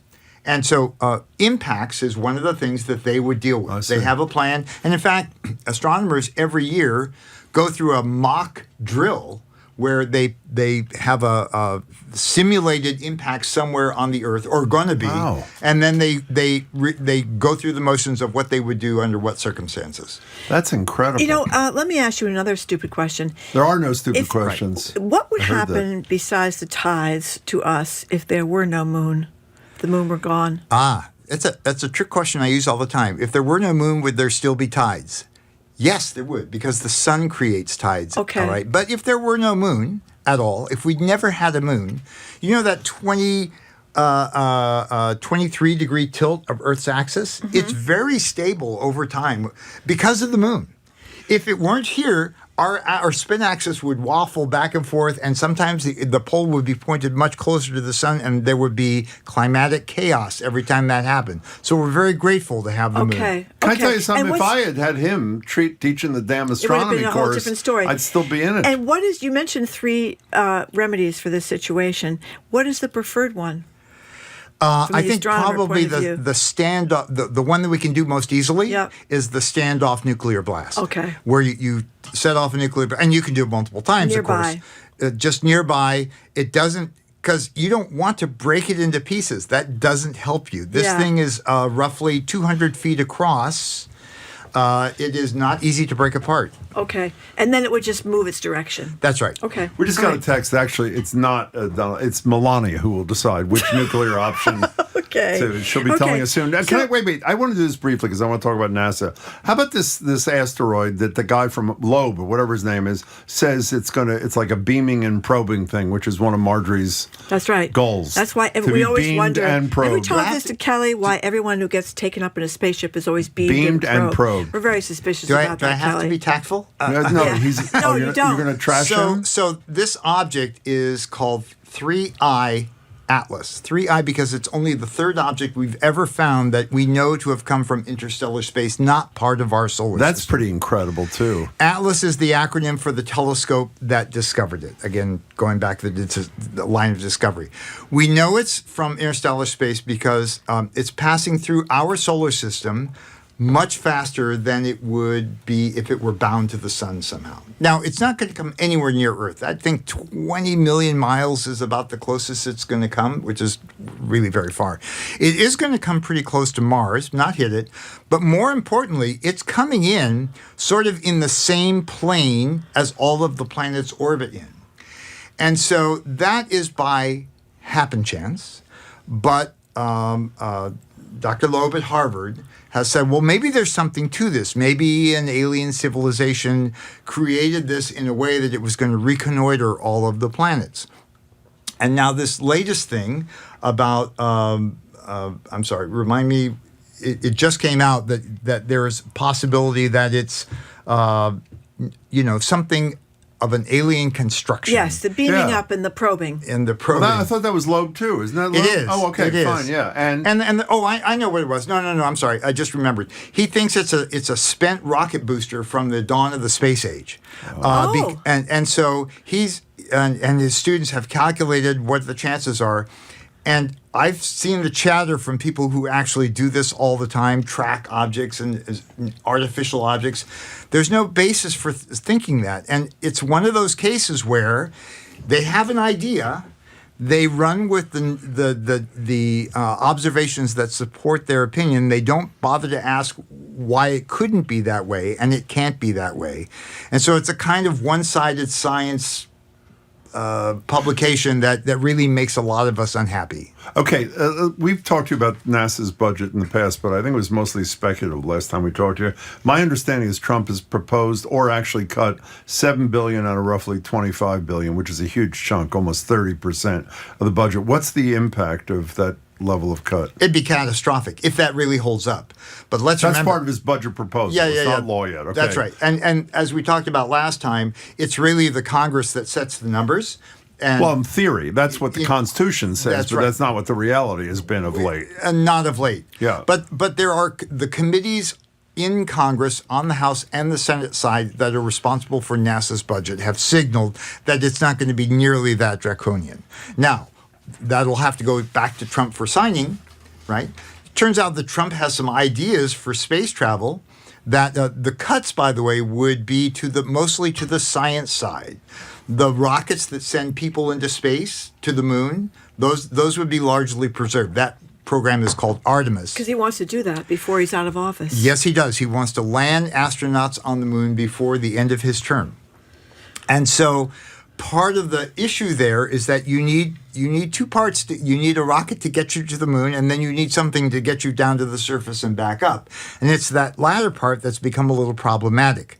SpaceX was given a contract, Elon Musk, right, for $3 billion using a variant of their big, ginormous Starship for the very first mission, the very first landing mission, to use that to get down to the surface and get back up.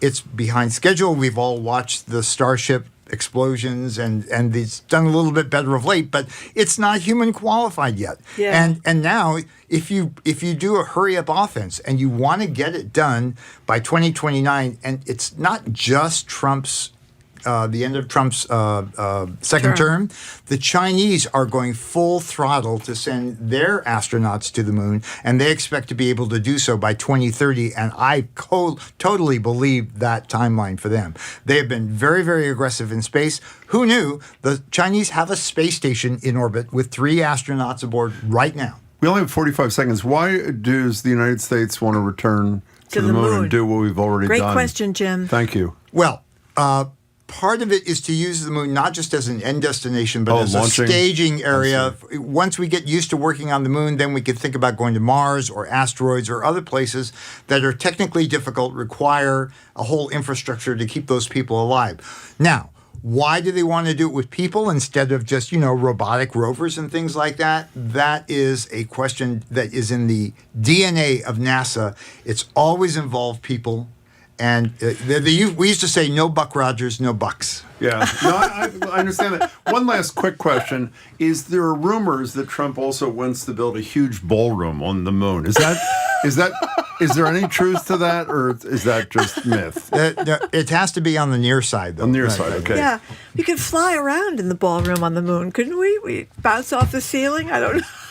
I hope the budget Think of is all not... the dance moves you could invent. Exactly. Yeah. That nuclear thing has me really nervous. I mean, isn't that the kind of thing you think Trump's going to try to be the man on, right? And, I think he'd blow the whole thing to smithereens. That's what I think.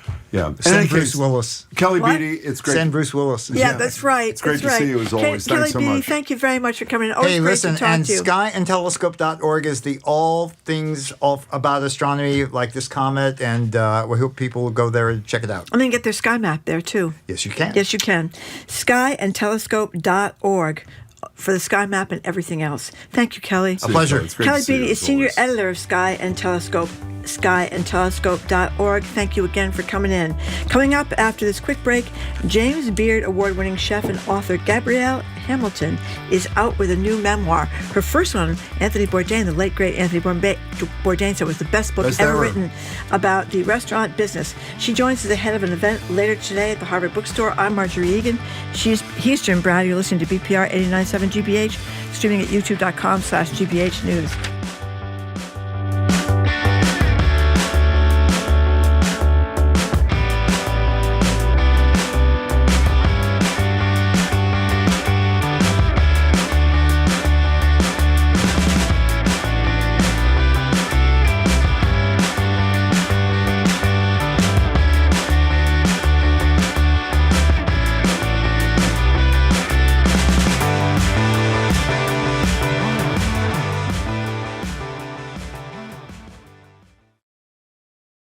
Italy's Winter Olympics opens in 100 days, and the once peaceful village of Cortina d'Ampezzo has already begun preparing.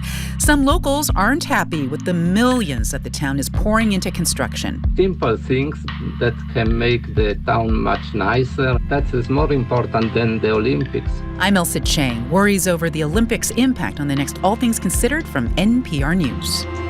Today at 4, here on GBH News 89.7.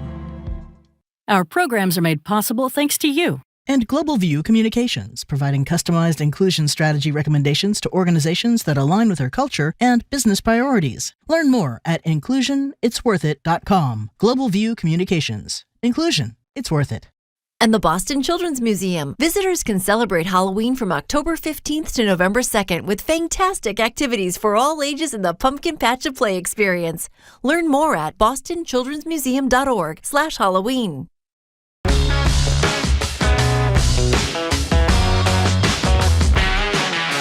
Welcome back to Boston Public Radio. Marjorie Egan, Jim Browdy. We are not at the library. We hope to be back in the next couple of days. We'll let you know. We're streaming youtube.com/GBH News.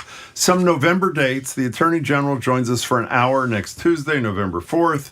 Governor Healy joins us the next day for an hour to take your questions and ours. The Mayor Wu, joins us on the 18th. And Yo-Yo Ma joins us all at the library, we hope, on the 19th to talk, play, and all that sort of stuff. Joined now in Studio 3 by multiple James Beard Award-winning chef and author Gabrielle Hamilton. She's the legendary New York chef behind the now-closed Prune in the East Village. Well, it's not closed. We'll talk about that, too. And it's sort of closed. And the award-winning author of the memoir Blood, Bones, and Butter. Many people see that book as the companion piece to Anthony Bourdain's seminal Kitchen Confidential, which Hamilton described as, quote, both the national anthem and the Pledge of Allegiance of line cooks the world over. Bourdain returned the favor by describing Blood, Bones, and Butter as, quote, simply the best memoir by a chef ever. Gabrielle Hamilton's done it again with another powerful memoir. This one not so much about food, but about family. It's called Next of Kin. She'll be at a Harvard bookstore event tonight at 6 o'clock at the Cambridge Public Library to talk about it. You go to harvard.com/events for info and to reserve a seat. And I should say, Marjorie and I intend to make broadcasting history during this interview by being the first hosts ever to have an iconic chef on the show and not ask what she thinks about the bear. So that will be the first time it's ever been done. It's Very a pleasure good, to meet you, Gabrielle. Thanks so much for being here. Yeah. Wow, I'm really going to take off my apron and arrive here with my That's right. typewriter. Well, so tell us what you were doing with Next of Kin. It is, as Jim said, it's a story about your family, tumult and real life. Tell us. What was I doing? Yeah. Well, I think Blood, Bones, and Butter was the sort of romantic, nostalgic, front-facing, moon-glowing story of my family that was very formative. And some events happened in our life, the real fact of death, sudden death of a brother, the suicide death of another brother, the dissolution of family relationships. And I started to look at maybe the dark side of that moon, and that's what this book digs into, the sort of shadow.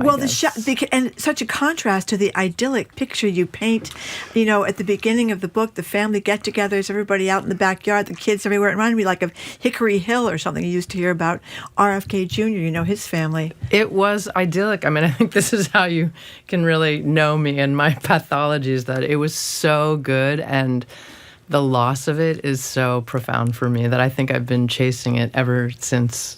Do you write? You write this for you or for the consumers of this? It's got to be pretty tough to revisit this stuff in the kind of intense way a writer has to do. I agree. I think all writing is very hard to do, and I don't know if I'm allowed to call myself an artist, but you do your work because you're driven to do it. There's no other reason. You do it because it interests you, it fascinates you. Hopefully, if you're good at what you do, it's universal. So you kind of use your own story, you put your what you know onto the page, but if you've done a very specific job, the reader finds their own life. My father's greatest skill was breaking people down, and he elevated that to an art form. And it didn't have to be family, but anybody. He could. A puddle of goo you could be after encountering my father.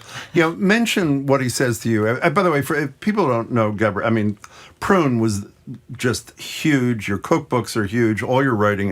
You were. Jim just made something last night. I actually made in your honor. Recipes. I made the lamb shoulder, lemon, cinnamon, whatever, and it was fabulous. Nice It is work. fabulous.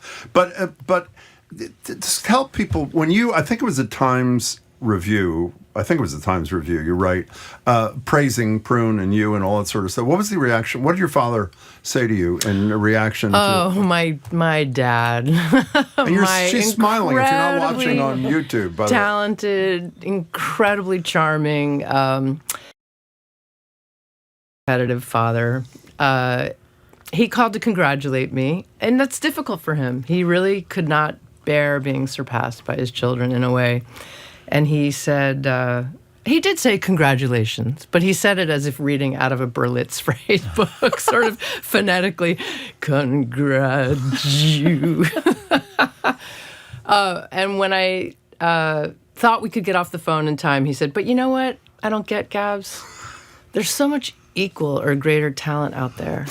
How did they decide it was your turn? God. And we'd grown up with that kind of candor. It's not like that was out of the blue. So that was a real family culture of sort of brutal honesty or unfiltered candor like that. So frankly, I was fluent in that kind of speak. So I just answered back naturally, I don't know, Dad, you're right. Who knows? Well, you know, I was thinking a lot when I was reading your book, because a lot of it's very tough stuff, very, very tragic stuff. And it's hard to decide when you're writing about family. Mary Karr, a great memoirist, writes about this a lot, how you deal with writing about your family when a lot of them are still alive. So how did you deal with that dilemma? Yeah, she is the queen. And, all memoirs should bow down to her. And, she's wonderful. I do exactly what she says. You show people? I show the books that I write to everyone who appears in them long before they ever see the light of day or hit a shelf. So I'm not here for the gotcha moment. I also, having grown up with a sort of culture or a constantly mischaracterized, misrepresented by, in particular, my father, who really loved to tell a story and loved to bend the facts of the story to make it work for his dinner party raconteur moment.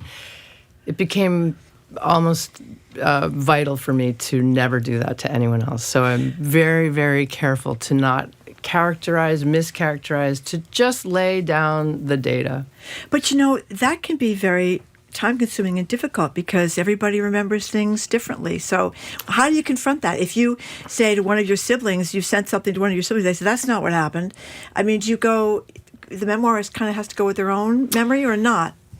Yes, but it's not, yes, memory is very fallible. Memoir itself is a tricky category to work in. I think after 5 years of my column at the New York Times, where you get driven through 4 separate editors, including the very rigorous fact checker, it is the paper of record, and they're, fact checking your stupid article about what, radishes? Yeah, that was insane.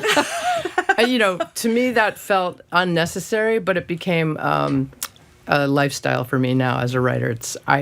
It has to be verifiable. I have to have the receipts for every single thing, and there's no discrepancy. Okay. Were you worried about the living members of your family reading this thing? I mean, you end the book with you telling your mother about what you're doing there. When you're doing this, were you anxious about them reading this or no? It's funny. I don't think that I've hurt or harmed or revealed anything, what's the word? There's nothing to worry about. These are all facts. This is all true. These are all. But cruel people. I mean, I feel some cruel people often don't see the cruelty in themselves until your book's a mirror for a lot of this. Well, behavior, that's okay. So this is the funny, ironic. I don't know if this is funny, but for me, it's very funny. I know many, many memoirists wait until the members of their families are dead. And I longed for them to stay alive long enough. I was like, it was so hard to get heard or seen or known. I was like, if you could just hang in there a little bit longer, I'll be done, I promise. Yeah, and then you can read this all in the black and white print. By the way, the book is called Next of Kin, and obviously Gabrielle Hamilton's the writer. Could you read a little piece of it for us? Do you mind? No, not at all. Great. Well, speaking of the fact checker, this is a fact checker. She leaves me a message. My mother, 80-some years old. We haven't spoken to each other in 30-ish years. Her voice is full-throated, clarion, imperious. She is 10 feet tall. Her footsteps set off car alarms. Her teeth are as big as subway tiles. She scolds the trees, commands the rivers. But then it turns watery and apprehensive and trembly. She becomes small, made of cotton, a tucked-in child who pleads for one more story before lights out at bedtime.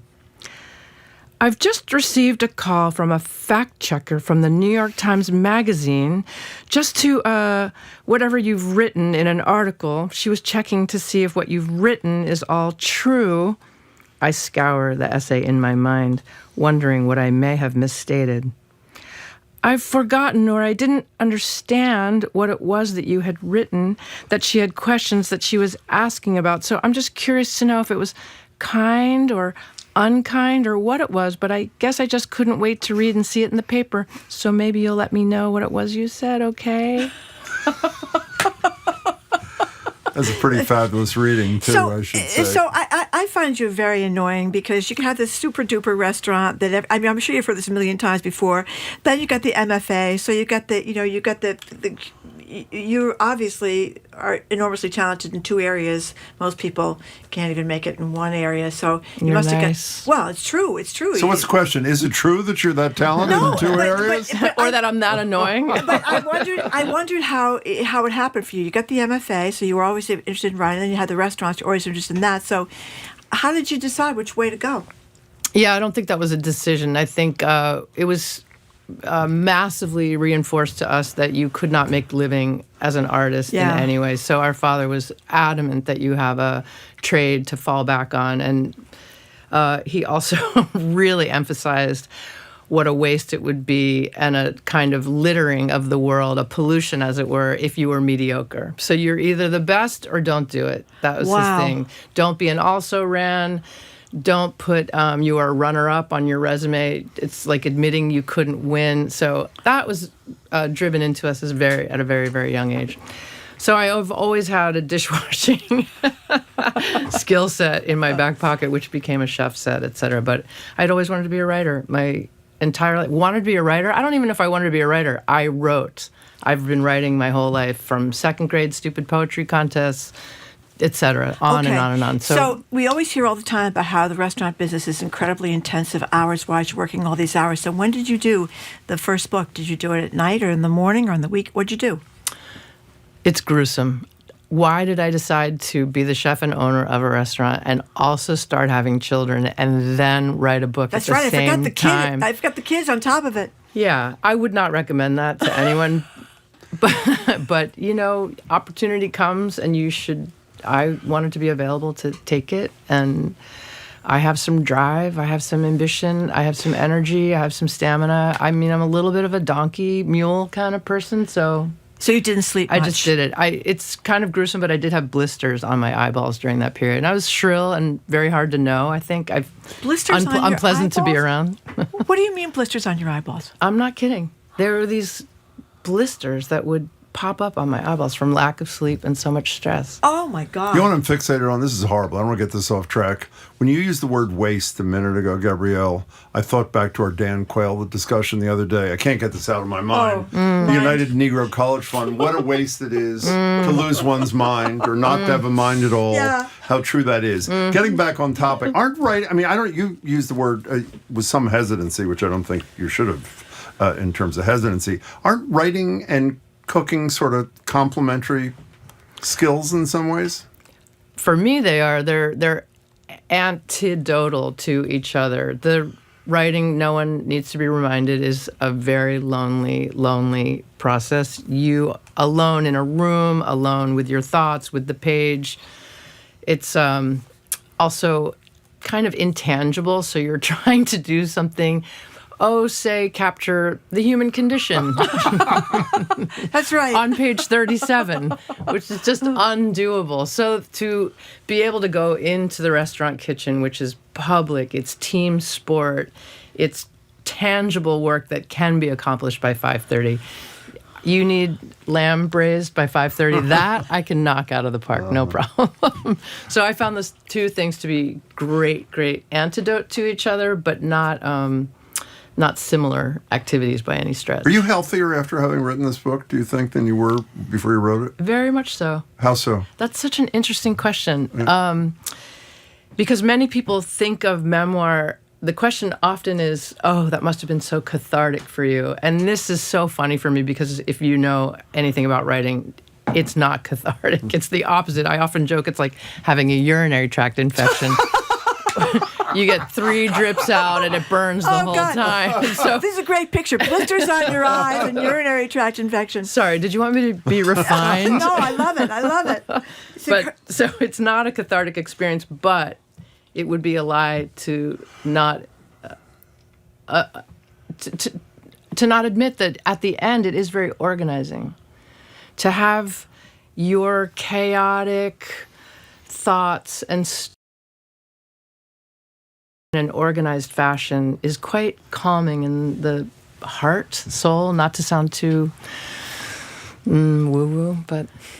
So you're doing what you want to do. Is there a piece of you... the guy who took me to Prune many years ago resents is the wrong. He's angry at you, actually. I mean, my understanding is it's now by appointment only kind of thing. You can rent the joint or resents what, that I shut it down? Yeah, it was mandatory. No, I know. I didn't make that decision. I know, but you've reopened as an appointment thing. So his argument, whose name I will not use, because I was talking to him because I knew you were coming, and he's sort of, and I bet he's not alone.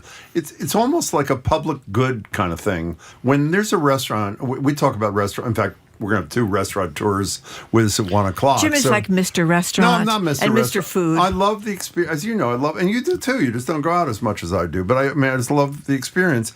But when you get so wedded to something, and I don't mean the original closing. I mean the decision to open up in a different kind of thing. It's sort of like you decided, I'm not going to continue to give you what I once gave you. I know it's your right. Obviously, it's your deal. But is there any piece of you, obviously not, that feels any guilt or I don't know if I'm expressing this well. If anything, I think you should feel guilt that you still operate business as usual when you go to restaurants, and that we didn't take the massive sacrifice of the hundreds of thousands of deaths during COVID to take that needle right off the, excuse me, are you allowed to say effing? You can say effing. Record, you can't say, record, and take very serious stock of what was going wrong and who's not being paid properly and on whose backs you are enjoying that not expensive enough meal, frankly. Yeah. And so we didn't do that. And I feel very let down by my country, my industry, in a way that people just went right back to business as usual. And I think we participated in our own, I don't know, the lack of change. Like we heroically pivoted, and we in the industry you're talking about. Yes, we did not. Had I been in charge of the universe and had my way, I would have asked us all to say, I'm sorry, there will be no cappuccino out the back window. There will be no pizza delivery. Nothing for you until we see a few very important changes. How we are taxed, what we are public utilities. It is the equivalent of being a public utility, having a restaurant. The people who depend on you, rely on you, these public spaces, and yet we are not taken care of. Okay, so you are the czar of the restaurant world for a minute or two here. What are the things that pass the laugh test that could be doable? And when I say laugh, I just mean things that are within the realm of reality if people cared enough to make change. Yes, the kitchen has to be paid. The kitchen has to be paid as much as the front of the house gets paid, and there has to be some sort of tax break for the operator. I know a lot of people feel so fondly towards restaurants, and what they tend to do is just throw tips at the front of house. And I love the front of house. I cherish them. I take care of them so well. But you must understand what it is for the operator to make their margin, and it's painful and difficult. And also that the $19 an hour dishwasher now, which is a higher wage than it had been, is never going to walk home with the $450 or $500 that the FOH is making, and they have to work every shift. They can't say, "Hey, I think I won't work on Thursday night because my friend's band is playing," as the waiters do all the time. So anyway, these kinds of things have to really change. But I'm not saying you should feel guilty for going to a restaurant. I just want you to be aware. No, I'm glad to say that. And this new model, frankly, what I'm doing, I'm not to. I mean, I think I've skinned the cat in a certain way. It's everyone gets paid $50 an hour, no matter what position. All the tips, if there are tips, are split. The hours are so modest. It's so humane. And I mean, the difference, I think when you say private, it has a kind of snooty connotation, and that is not the case. Well, tell me what it is. Right. It's private for you. And then I wouldn't call this snooty, but I just kind of have to know you and like you. But I don't think that's trouble getting there. I feel like I have really, do you call it like advanced mortgage or something? Like I have paid into the pot for the past 30 years. And this is one way that I feel entitled to. Can I just enjoy my work and do the work that I'd like to do? I'm 60 years old. I still have a lot of cooking and cleaning in these bones, but I'd like my heart to be happy and joyful So can you imagine a situation where your heart could be happy and joyful and a scenario open to the public? Yeah. And open to the public. And open to the public. Can you or can't you? I think it's still a very tricky game. There's a game that we are still playing. I see it sometimes in even the way people email me to ask if they can have a party at Prune, and it's a power thing. So it's still going on, and I'm not sure. So by the way, we're talking to Gabrielle Hamilton. Yes. Her latest is this fabulous memoir about her family and her next of kin. It's called. No, it is. And tell people why you named Prune. That was my nickname as a child, which I think I got from swimming in a swimming pool too long, coming out too pruny.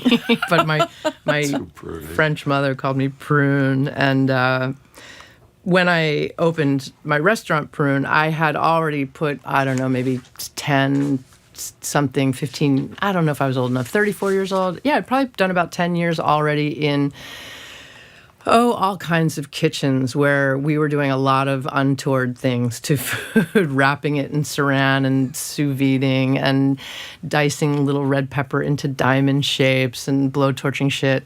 I mean, sorry, blowtorching stuff. And by the time I opened Prune, I wanted to go back to a much more simple, straightforward, honest kind of cooking and eating like I had grown up with. So one last thing, because we're almost out of time here, but what kind of reaction did you get from your family after they read Next of Kin?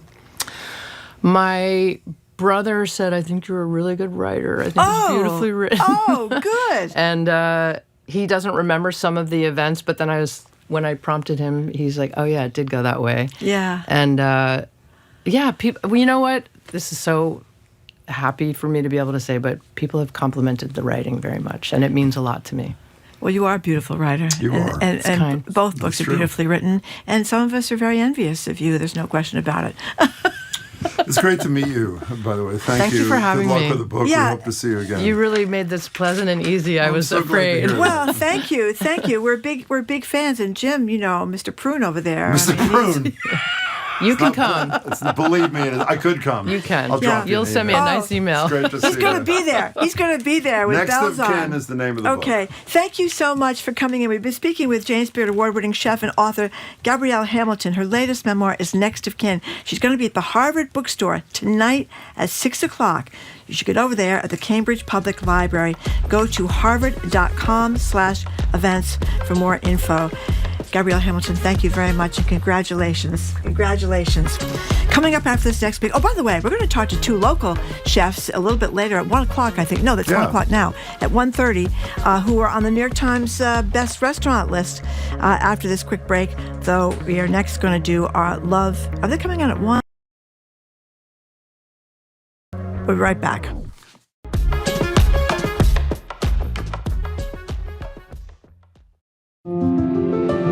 Fire can be a good thing for ecosystems, and last year's brush fires in Blue Hills have created a unique opportunity to see how life recovers. I have found previously undocumented endangered plant species growing in the burned areas of Hoden's Hill. Hopefully it'd be nice to see some birds out there since I like the bird.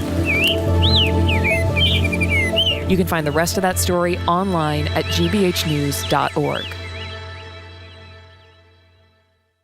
Support for our programs comes from you. And Celebrity Series of Boston, presenting Tony Award winner Kelly O'Hara for an evening of song and storytelling, live on November 4th at Symphony Hall.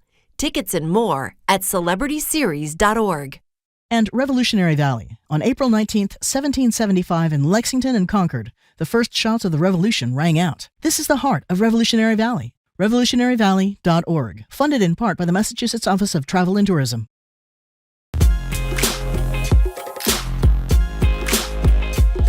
Welcome back to BPR. Marjorie Egan, Jim Browdy. We're not at the library. Streaming at youtube.com/GBH News. Time for two more things. Marjorie, take it away. Okay. You know how the Trump administration has been talking about how they're arresting all these little high-level drug dealers and cartel people? Well, the brilliant Spotlight team at the Boston Globe has investigated what happened up in Franklin, New Hampshire. President Trump's escalating war against Latin American drug cartels crashed into this town with surprising force in August when heavily armed federal agents and local cops kicked off a series of raids, tossing a flashbang grenade and bashing in a door. The DEA, that's the U.S. Drug Enforcement Administration, claimed that they had seized more than 500 pounds of drugs and captured nearly 200 members of Mexico's notorious Sinaloa cartel. Well, guess what? That is not true.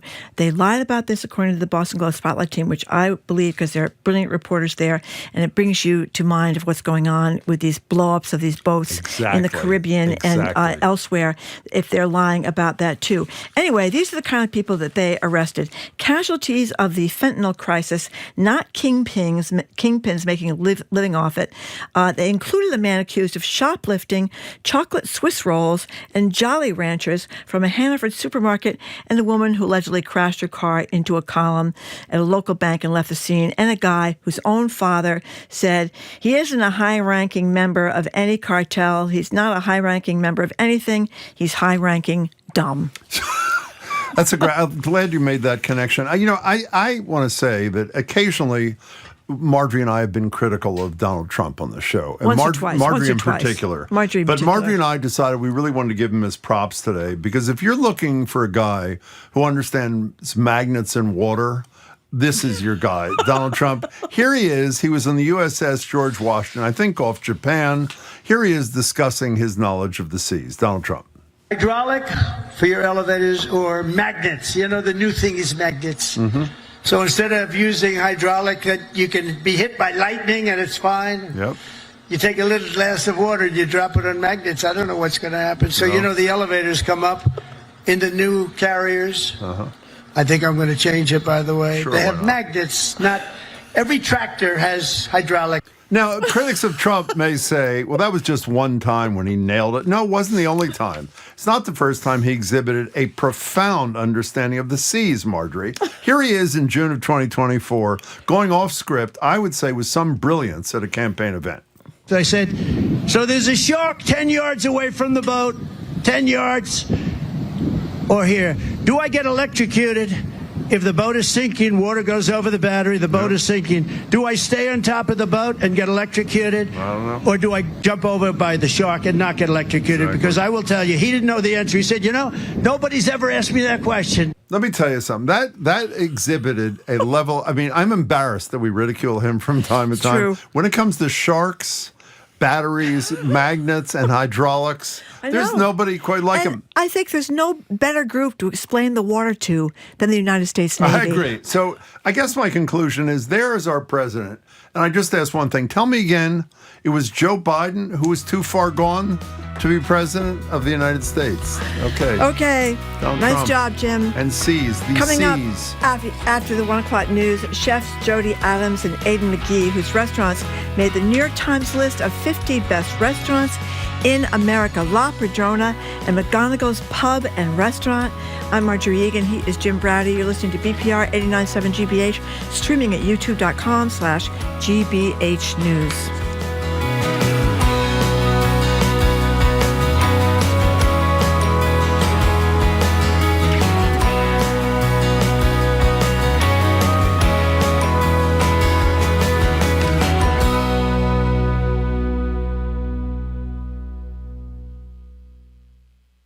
If you're a GBH sustainer and you received a new bank or credit card in the mail recently, there's an easy way to update your information.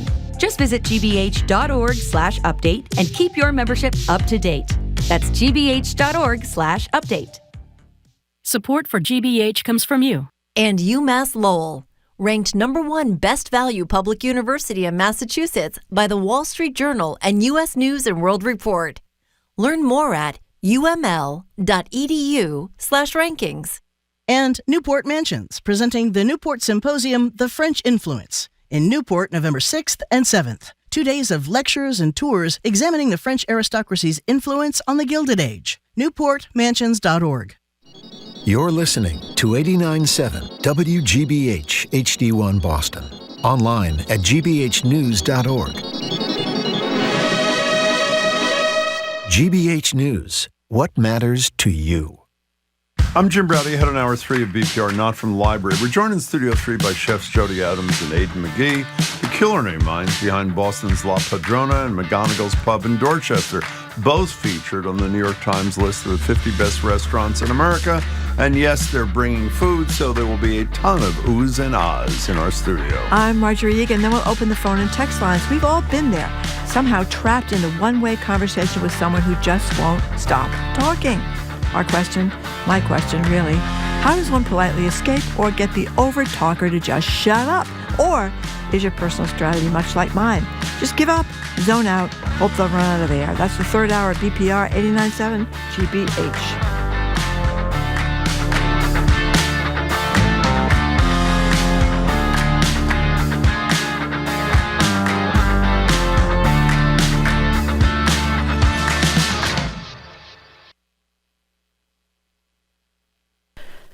Live from NPR News, I'm Lakshmi Singh. Hurricane Melissa is losing wind strength, but with top winds near 100 miles per hour, it remains a dangerous storm as it churns toward the Bahamas and Bermuda from Cuba. Meanwhile, millions across Jamaica are recovering from Melissa's Cat 5 strike yesterday. At 185 miles per hour, it was the most powerful hurricane known to ever strike Jamaica. Based in Kingston, Nick Davis reports on the aftermath. Right now, I can see helicopters flying overhead. They're going to be super useful over the next few days to be able to do the sort of reconnaissance. So many communities are isolated around the island, isolated physically because of damage to the road infrastructure, isolated because of trees which have been sort of chopped down by the wind, and also even power lines which have come down. Nick Davis reporting Hurricane Melissa is linked to at least 7 deaths in Jamaica and Hispaniola. The State Department says it is deploying disaster response teams to the islands affected by that storm. On X, the agency also says it has activated U.S.-based urban search and rescue teams. A federal trial is underway in Oregon over a lawsuit challenging President Trump's ability to deploy members of the National Guard in the city of Portland. From Oregon Public Broadcasting, Conrad Wilson reports. The trial is before the same judge who blocked the deployment earlier this month. U.S. District Court Judge Karen Immerget will examine whether the law and Constitution give the president the authority to deploy the National Guard, or whether those efforts in Portland infringe on the state's rights. Attorneys for the Trump administration argued the president has the authority to federalize and deploy the Oregon National Guard. The city of Portland, along with the states of Oregon and California, say when Congress wrote the law, it was clear the president should only call up the National Guard as a last resort. For NPR News, I'm Conrad Wilson in Portland. Israel says the ceasefire has resumed in Gaza after a deadly wave of attacks. NPR's Anas Baba reports from a hospital in Gaza City. It was one of the deadliest nights since the war in Gaza began. Over 100 Palestinians were killed, including 66 women and children, according to Gaza's health ministry. Hospital morgues were overwhelmed, and families searched for loved ones, and they mourned their children pulled from the rubble. Halima Abu Hana held her 10-year-old son Fadi's body in her arms. He was killed in the strikes. She says, "Why didn't they take my soul away from me? Tell the world enough." Israel says it was targeting militants retaliating for the killing of a soldier. Anas Baba, NPR News, Gaza City. At last check on Wall Street, the Dow was up 231 points. This is NPR News. Good afternoon. With the latest from the GBH Newsroom, I'm Henry Santoro. An aide to Massachusetts Governor Maura Healey has been arrested for alleged cocaine trafficking charges after about 18 pounds of coke was delivered to him at a state-owned building in Springfield on Saturday. Spokesperson for the governor reports that 45-year-old Lamar Cook served as deputy director for the governor's regional office in Springfield before he was fired earlier this week. And it should be noted that the 18 pounds of coke is in addition to another 29 pounds that was delivered to a hotel at UMass Amherst earlier this month for a total of more than 46 pounds.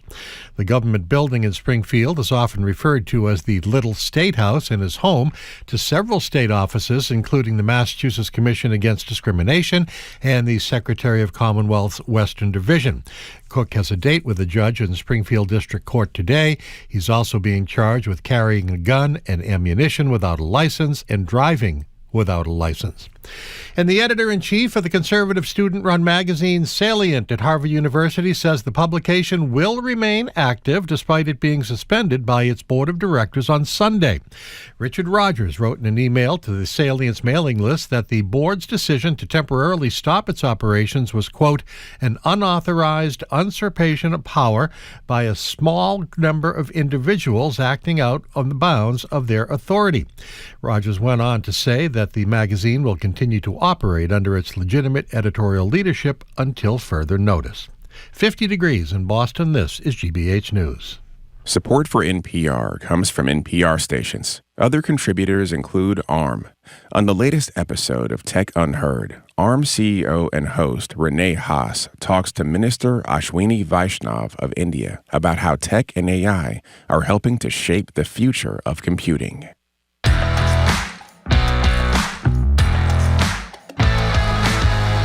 Welcome to hour number 3 of Boston Public Radio. Jim Browdy and Marjorie is Egan. speaking on the air with food in her mouth. I am. Which is a violation of all professional ethics in the radio business. I apologize, but I couldn't control myself. We're not at the Boston Public Library. Sorry.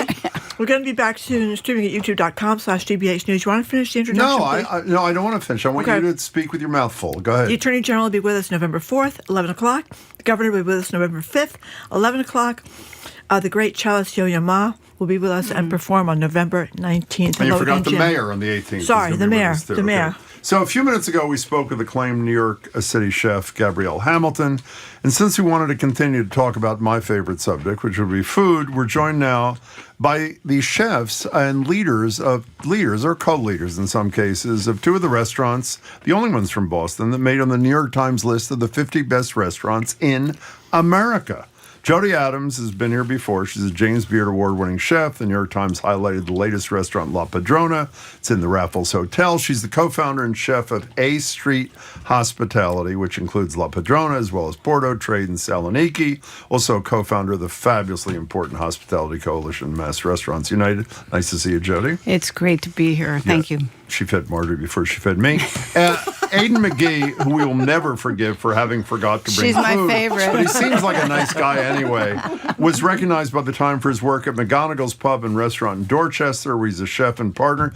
Also has that relationship at the Dubliner, great place also at City Hall. Jody, it's great to see you. Aidan, it's great to meet you. Thanks so much for being here. Thank you very much. Yeah, thank you both for coming in. Congratulations. Yeah, I mean, indeed. Pretty cool. Huge, pretty huge. Huge, yes.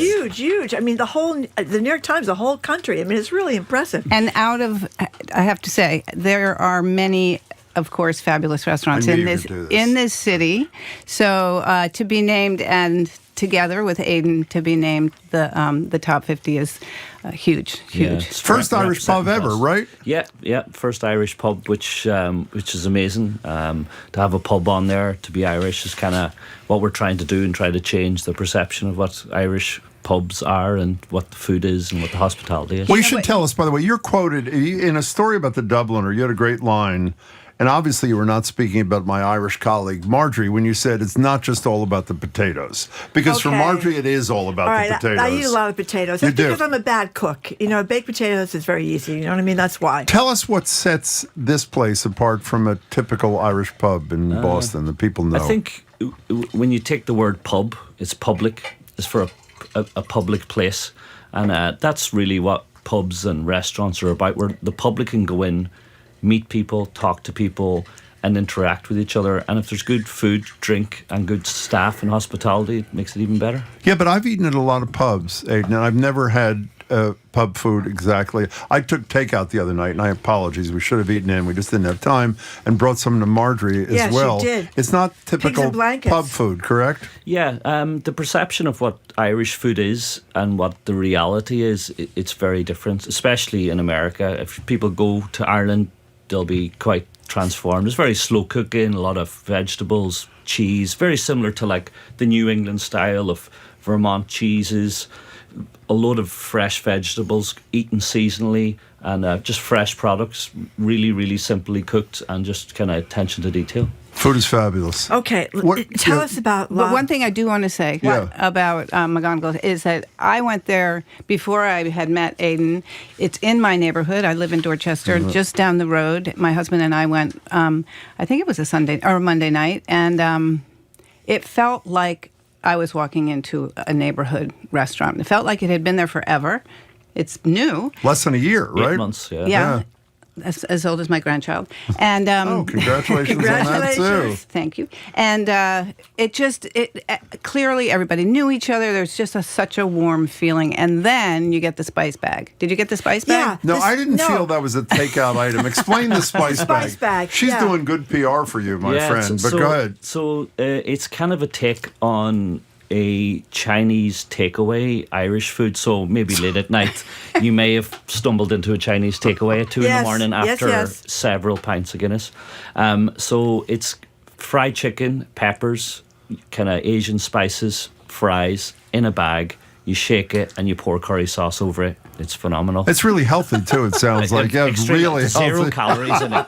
0 calories. No, I don't think you don't have to eat for several days after that. Okay. So you are generous like you always are. You're one of the most generous people in the industry. I know you don't like to hear that because you're humble too. Tell us about your job. For people who haven't been to La Padrona, tell us about that place.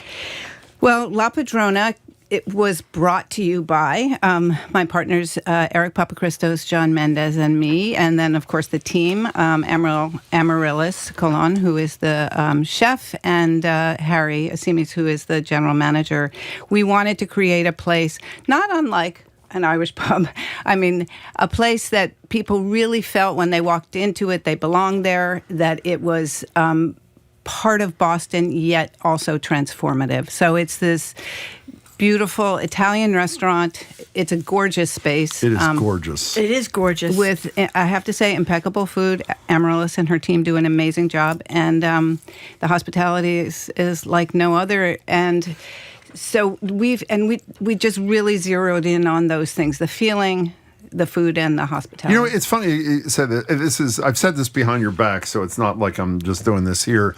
One of the many common threads, even though you would think at first glance there couldn't be two more different restaurants, you feel so warmly greeted and handled's the wrong verb, I know, at both these places. It's really, and they really are, it's a pretty high-end place. Mm-hmm. This is an Irish pub in Neponset in Dorchester, but they're really, this welcoming deal is such a huge thing and I know it matters a lot to both of you and your partners and that sort of thing, but you really feel it from the second you say hello, you know? Well, I love hearing that. I mean, that's just like key. So can we talk about what Marjorie was eating, which she shouldn't have been doing until the something that's new to the menu because it's fig season. So it's prosciutto, Parma prosciutto, the best, with some burrata. And can I interrupt you to say, because we're not at the library, you have to hold something up for it to be on a camera, Marjorie. Okay. Why don't you do it when Jody's describing? Hold it up? Where do I hold it up? Well, just hold up right in front of you. Oh, there it is. That's perfect. And tilt it a little bit. Okay. No, up a little higher. This is not going to work. Tilt it a little bit. Well, that's a disaster. Go ahead. Keep talking. So they're I'm looking in the mirror. Figs two ways. They're smashed figs, which are those beautiful smashed figs right there, and mission figs here.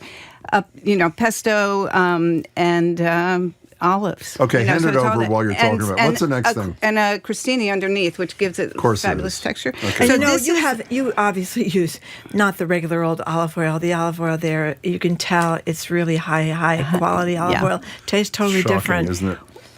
Aidan, check this out while we're doing this. Yeah, I mean, let us know what you think. Olive oil, you want really, really good olive oil if you're going to use it as a condiment because you want to taste it. So it has to be high quality. And they're all, I mean, everybody has olive oil, and there's, of course, a spectrum of possibilities. We actually really like Greek olive oil because it has a nice spice to it, and so we tend to use Greek olive oil, and it's readily available to us. What else? What's that? So this is our eggplant Milanese, which is a roasted eggplant, charred. Nice, right out of the pictures. Okay, I'll go back this way. Smashed, and then breaded and fried, and it has whipped ricotta on it, a tomato sauce, braised tomatoes, and a chili spice I think sauce. if I go over to Jody here, can't you see? I'll eat that. No. What do you think of the food, Jody? Is it good? Really, It's really good. Thank you. Delicious. Deborah first was the other thing. She talked about the ethereal food you have over there and the perfect, what was it? The perfect lobster and uni risotto. Yes. And then she talked about something which I really like because I love bread. You do all these different kinds of bread, which is really kind of cool. Tell us. So we have 3 breads. One is the killer favorite, which is a cacio e pepe focaccia. It's airy, it's crunchy, it's filled with pecorino cheese and then a whole shower of cheese over the top. And people, when they start with that, they say, "Okay, I'm done. I don't need to order anything else." So we tend not to try and push it on people in the beginning of the meal. Maybe it could be dessert. And then there's a sort of a classic Tuscan flatbread with roasted onions and tomatoes. And then breadsticks, crunchy breadsticks with fennel and Parmesan cheese. And that's the only holdover from Rialto. Okay, let's hear from Rialto, by the way, for those who don't know, is another legendary Italian restaurant, the Charles Hotel, which you and a bunch of people... whatever. Yes. And it closed a bunch of years ago. What is that thing? These are pigs in a blanket. So it's mortadella in a coil, wrapped in pastry, baked, and then with mustard and mint. Yeah. Now, so that's easy. That's dip. I understand how dipping goes. Okay, now, I can wait. some questions while you... Aidan has a had pig pigs in blanket. I ate it. We had it. It was with a sausage in the middle, was it not? Yeah, so it was in delicious. Ireland it's called sausage roll. Yeah. But that translates over here to pigs in blanket. Now, but it was very different. Go ahead. Yeah, we use the butcher in Adams Village, so that's really important to us where we can support local and make sure that the local economy, and it doesn't mean the whole of Boston, but somebody down the street that's got a small butcher's, that's really important to us. Okay, and I want to know about this Daniel O'Donnell in the ladies' room thing. He's a famous Irish singer, and he is. You want him in the ladies' room? Why do you want him in the ladies' room? He's kind of this mythical showman. He's a well-known Donegal man. Yeah. He's a great ambassador for Donegal, especially, but for Ireland. How would I say, the over 70 ladies enjoy listening to him, so that's why we have him in the ladies' toilet. That's why I've never heard of him. Thank you very much. So women go in there, I understand, with selfies and take pictures of themselves in the bathroom. And I also wanted to ask you something else. You talk about... we have invited him over, actually. Have you? Is he coming? So hopefully. We'll keep you Let posted. us know. We will. You talked about non-alcoholic Guinness, which I guess is really good, according to you guys over there. But what is this deal about the pour, the draft line that's Irish versus American, quarter-inch lines and half-inch beer lines of Guinness? Yeah, so the theory, a lot of the Guinness, you go to Ireland, it's a bit like maybe going to Italy and having a meal. You could have the same meal in America and it'll taste different because you're in a different surroundings. So there is that point, but also the Guinness that usually everybody has, it goes through a smaller line. So in order to have really smooth Guinness, you need a bigger line. So we got the lines over from Ireland. So it's a bigger line, so that the pint will be smoother, and the nitrogen is a different percentages. So that's kind of the big deal. And then the temperature, it shouldn't be ice cold. It should be around 37, 38 degrees. What do you think of Jody's dish, the first thing you tried there? Delicious. Was it? Yeah. And have you ever been to La Padrona? Not yet. Want me to lend you a few bucks? And then Yeah. Can you take the company card? And, why are you making you're making a face at me because I said I'm going to lend him a few bucks or no? Can I ask you both the question? Go ahead. What? I mean, just come on in. Yeah. We've been super busy, thank God. We've been both restaurants. Yeah. Our restaurants got very busy that was the first as a question. result. This has a huge impact, right? Huge, yes. Do you see that? You see it as well? Yeah, I mean, because of the New York Times recognition and we're talking about. The different people from all over. Like we had people from Vermont, we've had people from Colorado coming on holidays to Boston, come in there. Really, but also the locals is the most important, so that they don't get think that they can't come being in. shoved out, right? So go ahead. I was just going to say, how does it happen? They call you and ask you questions before. I just got a DM on Instagram saying, "Can we have a chat?" And I didn't really know what it was about. But you knew it was from the New York Times. Yeah, it was one of the. And all of a sudden appeared in the paper. Yeah, she just quick quick 30-minute Same deal with you? conversation. They call No, actually, I knew she was coming in because she is a friend of my son, who's 35, his elementary school tutor. Oh my goodness! So I got a text from the tutor saying that he was coming in with her. She happened to be a friend, but I had no idea. It was just, oh, she writes for the New York Times. That's all I knew. I had no idea that this was in the making. You know, we have a lot of restaurateurs in here, as you probably know. We just had one. Right. Well, I mean, but that was a New York City restaurateur. She's not Right. I mean, current restaurateurs who, as wonderful as almost all of them are tell pretty sad stories most of the time about whether it's immigration policy, whether it's tariffs, how tough things are. And at the same time, you both have expanded your businesses. I listed all the places that you and your partners have, Jody. You and your partner have the Dubliner, and he's got a bunch of other restaurants around Great McGonagle himself. So what sets you apart? What gave you the ability to expand in these pretty tough times as compared to some of your colleagues who are worried they're going to go under next Tuesday? Well, I think we're all worried we're going to go under next Tuesday. I mean, that's the nature of the business, right? It's night to night, and anything could happen. We could have another pandemic. You know, we could, something terrible could happen. There could be a fire. Who knows? We run our businesses with a foundation of financial health and really smart strategy that I don't take credit for. That would be Eric, and really tight operations, which is John. So and great food. And we're very careful about how we expand. We're not expanding right, left, and sideways. We're very careful about that and about who our landlords are, what the partnerships are like. We, it's a very thoughtful process. But we are a company that is based in a foundation with a thought towards growth. So how about the situation with you and your partner? Yeah, I mean, I think one of the biggest things that we really concentrate on is the people that's working with us, and if they're happy, that'll. You know, as you said when you walked in, there was It couldn't have been nicer and more welcome. So that's kind of key, and keep never take one customer for granted, because if they don't come back every time, that's where you kind of grow your business. We're coming back. Can I? We're talking. I just want to reintroduce everybody. We're talking to Aidan McGee. He is from McGonagle's Pub and Restaurant in Dorchester, which got the big award from the New York Times. He also is a chef and partner of the Dubliner, next to City Hall. And Jody Adams, James Beard award-winning chef, and she's also was chosen by the New York Times for her latest restaurant, La Padrona. I don't think she has anything to do with the restaurant. She's credited about 18 people, and not a word about you, right? But that's not a tip. No, wait, I have a thing go here. ahead. Go ahead. We did this again yesterday with some visual artists, and I'm going to quote the same person who I quote all the time, and I know listeners are tired of this, but this matters to me. The first person who said the following to us was Andres Nelson, the music director of the BSO. One day on our show said, music, art is always important. It's particularly important in troubling times. Mm-hmm. And I'm embarrassed to say I never thought about this before, but you know, when Gabrielle Hamilton referred to herself with some hesitancy as an artist, she didn't mean it arrogantly. What you do is an art too. I know it's a business as well. Is it different in troubled times? And as you're nodding in agreement, how so? Yes, I mean, more than ever, it's important to connect with the people who are walking through the door and make them feel like you have created a safe and loving space. We found that during COVID.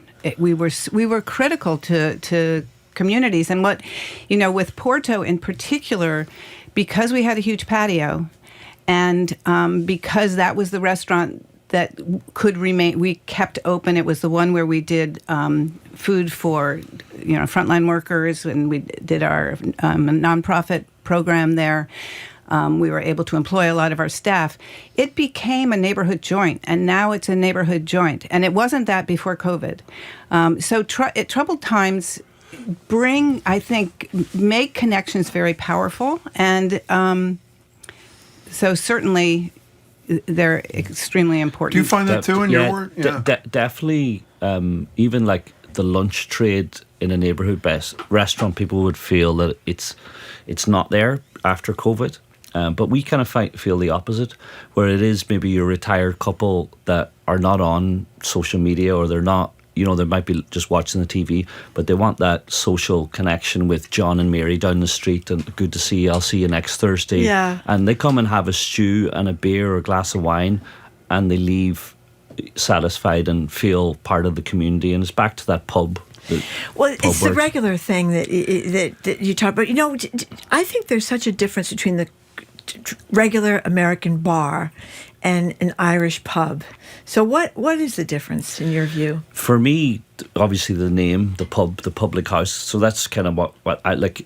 If you go to Ireland, you might have the regular sitting in the same seats, and he might be a bachelor, and his only interaction is with the bartender or the staff. And there would be a lot of bars where you know that's his seat, and if somebody's sitting on it, they're going to get up when he walks in the door. That's great. Because that's out of a respect, but also they know it's John from down the street, and you know, they'll go and help him if he needs to get groceries. If you know, it's just that hospitality, but just a good heart as well, you know. And but the real reason he's alone is because his wife is hanging out with Daniel O'Connor in the bathroom. No, I mean, come on. Yeah. But there's a friendlier thing. I think especially when you're young, you notice it. When you're young, a woman can't really go into an American bar by herself that easily. I think it's more because you're worried about men giving you a hard time. Yeah. That's not true of the Irish pub. I think it's a different dynamic, especially for young women. I think in the 60s, 70s and 80s, we had things called the snugs. So there were separate rooms for where women I thought went. that was something they wore on their heads. A shawl, maybe. But yeah, there's the snugs, which are quite popular now in Irish pubs. But it was rooms, a very Victorian idea, where if the Girls women on one side, and the guys men, on the other, you know. But no, it's lots changed since then. Yeah, but I think you can feel comfortable going into an Irish pub. Totally. Yeah, I think it's a different dynamic. Can I get completely. back to what you said a minute ago, Jody Adams? You talked about some of the, in passing, when you talk about Port Oak, which is right by the Boston Public Library, by the way. You go to the library, That's you right. just go a block over, and it's a beautiful spot. Is outside still open even as the weather turns? Yes, That's yes, great. yes. That's great. You talked in passing about what you tried to do there and the value of it during COVID. If I had to pick one industry of people who come into our studio that do the greatest amount of work with the community beyond the doors of their restaurant, it's restaurateurs. Why is that? Why? If I'm right, why is that? I mean, we believe that. I think so. It's in our nature to be giving. That's what we're doing. We're in service and providing food. We're nurturing you. We are making you who you are. Everything. If we put something that I made in your mouth, then I become a part of you, right? So it's very intimate. Love that. And it's very and that's what we're doing. And if we can't cook, then we don't have a purpose, and if we can, we want to do more. So it's really hard to think about what's going to happen on November 1st with the SNAP cutoff. You know, like that is in my heart. Thinking about all of those people who are going to lose the access to food because of the cuts. 42 million, we talked about at the top of the show, 42 million people, 1 million in Massachusetts alone. So I'm already thinking what I'm going to ask of you, all of us, like what can we do? Because people are going to, like Greater Boston Food Bank, Share Our Strength, all of those organizations that handle food insecurity are going to need help. And I think just before moving over to Boston, I've only been in Boston 5 years. I was in London for 14 before that, and I'm working in like some of the best restaurants in the world.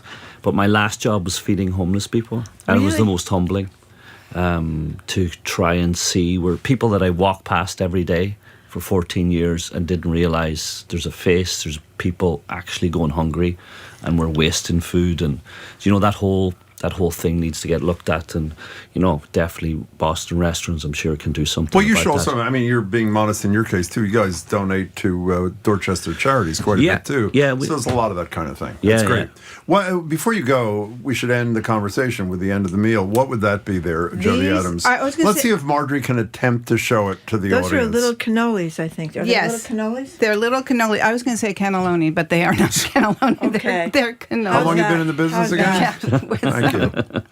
With And right in the eggplant. So little crispy twills. So now they're cannelloni. I'll take care of that. Little crispy twills with an orange. The camera just moved there. It's blocked perfect, Marjorie. Right beyond. Okay, there we go. You were saying orange ricotta filling. Yeah, orange ricotta filling. And they're wonderful. We give these away at the end of the meal. I do want to say one, if I might. Please, you may say whatever you want. Restaurants are also places where fun things can happen. You're talking about inviting a musician to the pub. We have Diane Kochilas at Trade tonight. So she's a very well-known cookbook author, Greek American. She's coming to what the restaurant. What time's that? It starts at 6, and we have a few tickets. But my point is, of course, we'd love people to come, is that those are also ways of bringing communities together. So, focusing on this Greek cookbook author in a Greek restaurant brings the Greek community. How do people get the remaining tickets to that thing? Where do they go? Trade-Boston.com. Are you sure? You don't sound confident. Yes, it is Trade-Boston. Okay. And McGonagle's Pub and Restaurant is down in the Neponset section of Dorchester. Yes, 367. And we actually yesterday launched, if you don't fancy cooking Thanksgiving dinner, you can get it picked up the day before. At McGonagle. Do you know how to do that? So yes, we're Sunday roast is a big thing in Ireland, but we do it in Dorchester on a Sunday. But we can do your turkey Thanksgiving definitely. I'm well versed in it. We used to do it in London actually on the Thursday in a pub.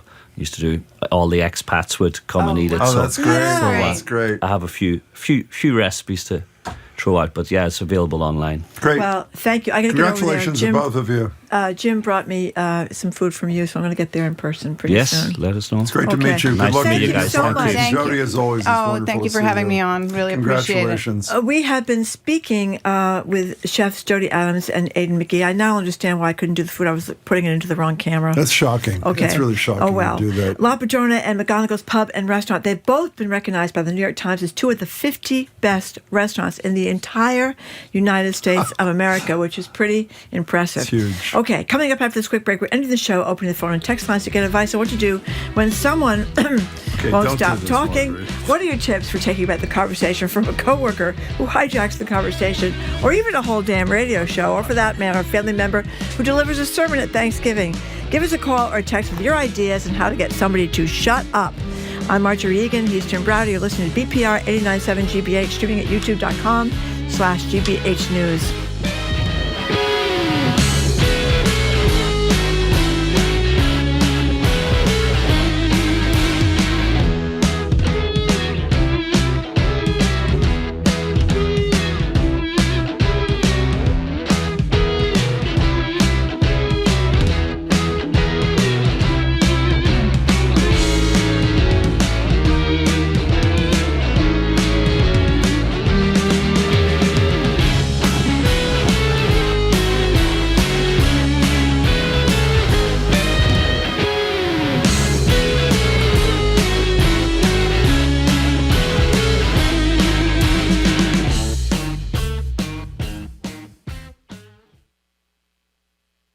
Italy's Winter Olympics opens in 100 days, and the once peaceful village of Cortina d'Ampezzo has already begun preparing.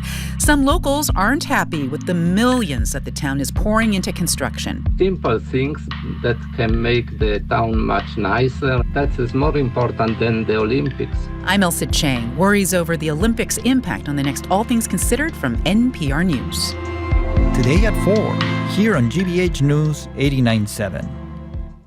Our programs are made possible thanks to you. And Lexus Broadway in Boston, presenting Hamilton. Written by Lin-Manuel Miranda, Hamilton is the story of America then, told by America now. Hamilton is in Boston through November 2nd. More at LexusBroadwayInBoston.com. And Newbury Court, serving Concord, Massachusetts for 30 years as a not-for-profit continuing care retirement community dedicated to older adults. More at newburycourt.org.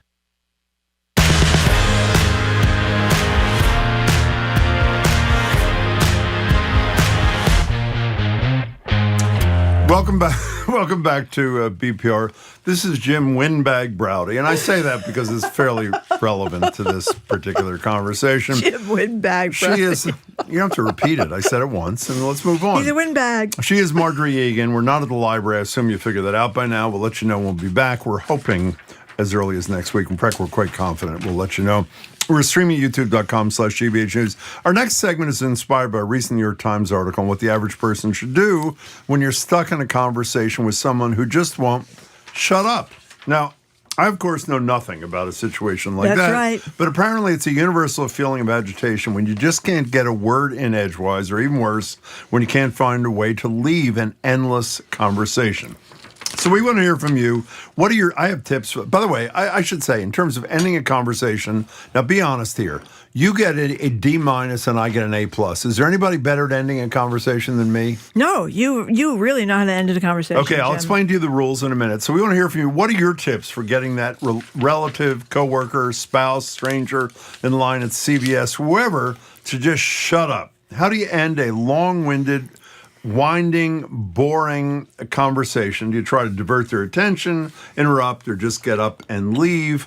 What are the polite ways to cut off a total windbag, I guess is a question. Give us a call, 877-301-8970. Now, let me explain this, and I mean this in a loving way.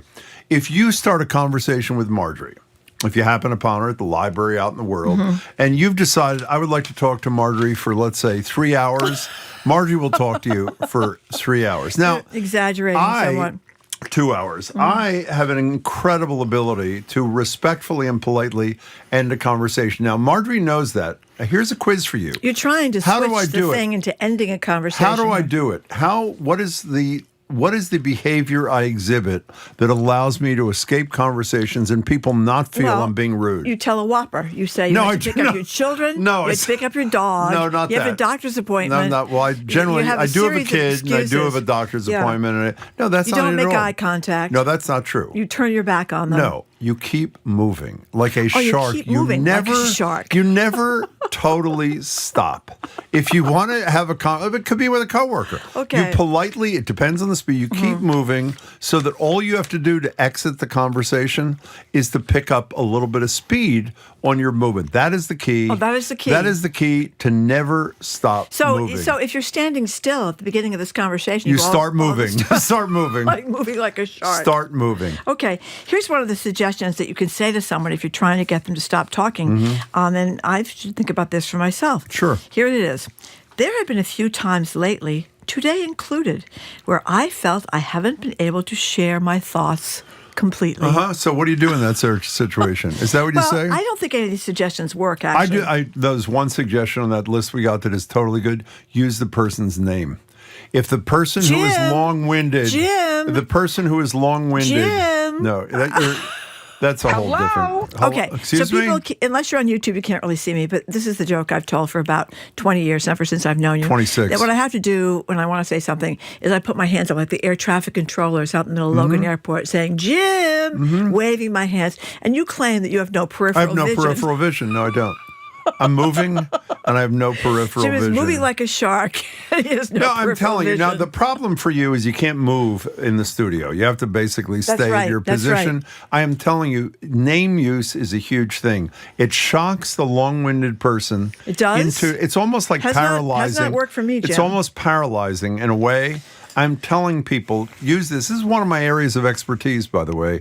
How to exit. No, it is. How to exit an endless conversation. We're talking about how to end an endless conversation. That's what we're talking about here, Jim. You're trying to change the subject. No, I'm not at all. You know what people say lots of times? I've seen this a lot, particularly women in debates. I think Kamala Harris said this a lot. May I finish? That kind of shuts people up. No, but that's different. Interrupting and long-winded conversations you can't extricate yourself from are totally different experiences. Here's Amber from Worcester, who has a fabulous cure. I take one of my socks off and hand it to them. It works. That is brilliant. Thank you, Amber, or whoever that was there. It's really Another good. texter says, have a few bites to eat and start talking with your mouth full. That's another thing, as you did with Jody Adams a couple of minutes ago. And I'm all seriousness. We're looking for tips. And by the way, if you have a problem, you don't have any tips with how to get yourself out of a long-winded, unending conversation, one of us will give you some advice as to how to do Here's that. what Carla from Seattle says. I simply stare at them and then interrupt to say, I'm sorry, I'm very distracted today. Can we pick this up some other day? That's fabulous, actually. What do you think of that? I think that's pretty good. Yeah. Mm-hmm. What are you thinking when you... Sorry, I have to water my cat. Which leaves people doing the math as I turn and leave. That's Ben from Fitchburg. Give him a strong two-handed shake and keep moving. I'm telling you, it's the key. Lisa in a car, you are first on BPR. Welcome to the show. Hi. Hi there. Hi there. I want to first say I am loving all of these suggestions so far. Thank you. But what I have learned is that I am often the person who talks way too much. So as I've gotten older, I just let them keep on talking. I realize they just need to say something right now and let them say it. Boy, you are a good There you soul, go. Lisa. I'll tell you. That's like that book by our former colleague, Let It Go, or Let It Play, or whatever it is that she says, Mel Robbins. Mel Robbins, yeah. It's like a huge bestseller. She's only sold like 10 million of those things. What's it called? Let It Be. Just let them. Thank you Just very let much, them. John Parker. John Parker knows everything. Yeah. Just let them. And that's her theory. Don't try to change. Let them. Even shorter. Get to the point. And if they're actually, the paperback edition is called Let. Just, it's a safe print.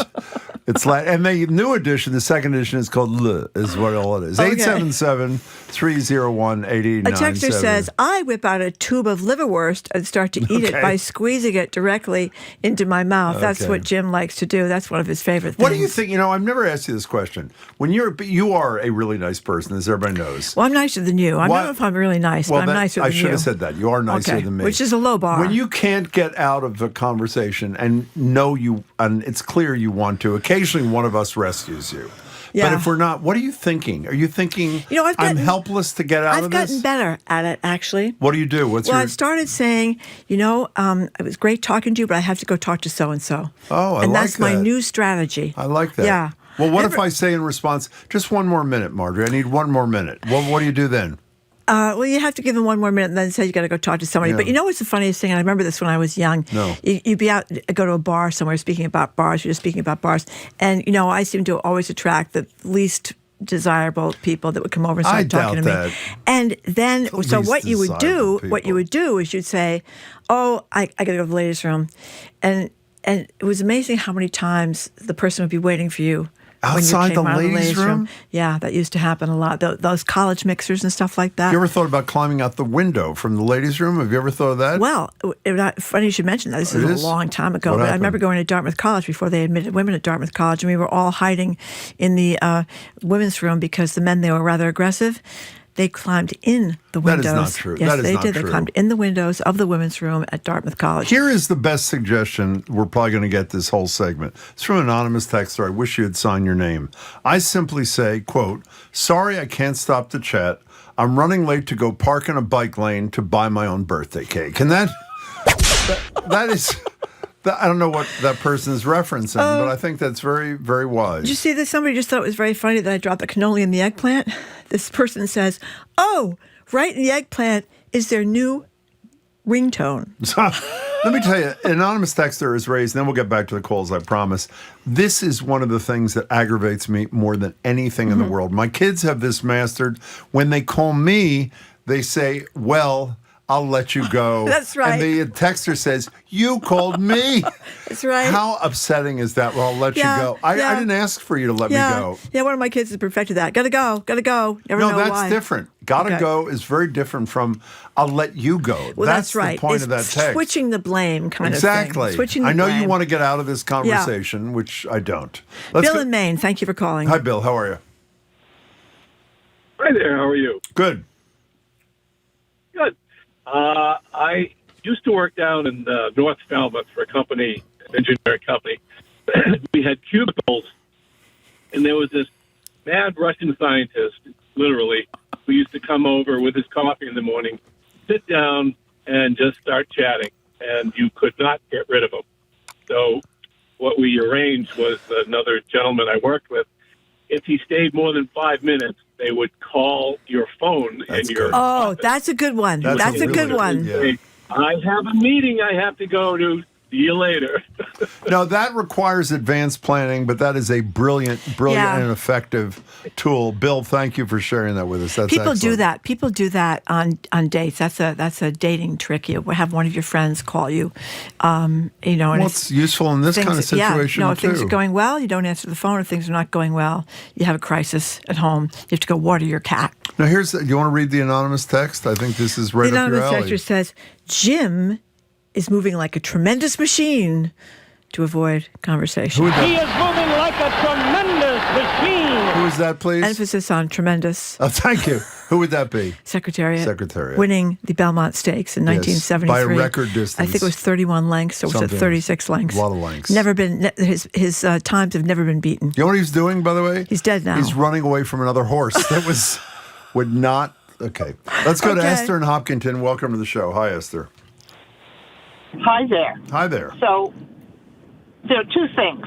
One, if I see a friend stuck in a conversation with someone that they clearly don't want to be talking with, I will go over and say, excuse me, I need my friend over here to help me with something, and I literally drag them away.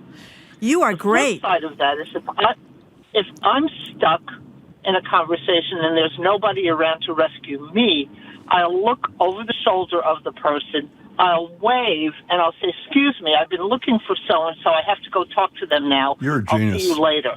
And I just walk away. You are like a magician. Those are two of the finest. Excellent, Esther. Thank you for sharing those with us. Somebody else is talking about men following you into the ladies' room. This person says, walking away doesn't always work. I had a dude follow me into the ladies' room while still talking. Yeah. So there you go. Usually they wait outside, but sometimes they just walk. Did they really wait outside? Right, was that when you were a kid, or not as an adult? Oh no, it was when you're in college, you're going to these or when you're in your young 20s and you're going to a bar and you're trying to get away from somebody and they just won't get away. What's so funny? This is we rarely finish a show without a reference to somebody who I really had virtually no relationship with.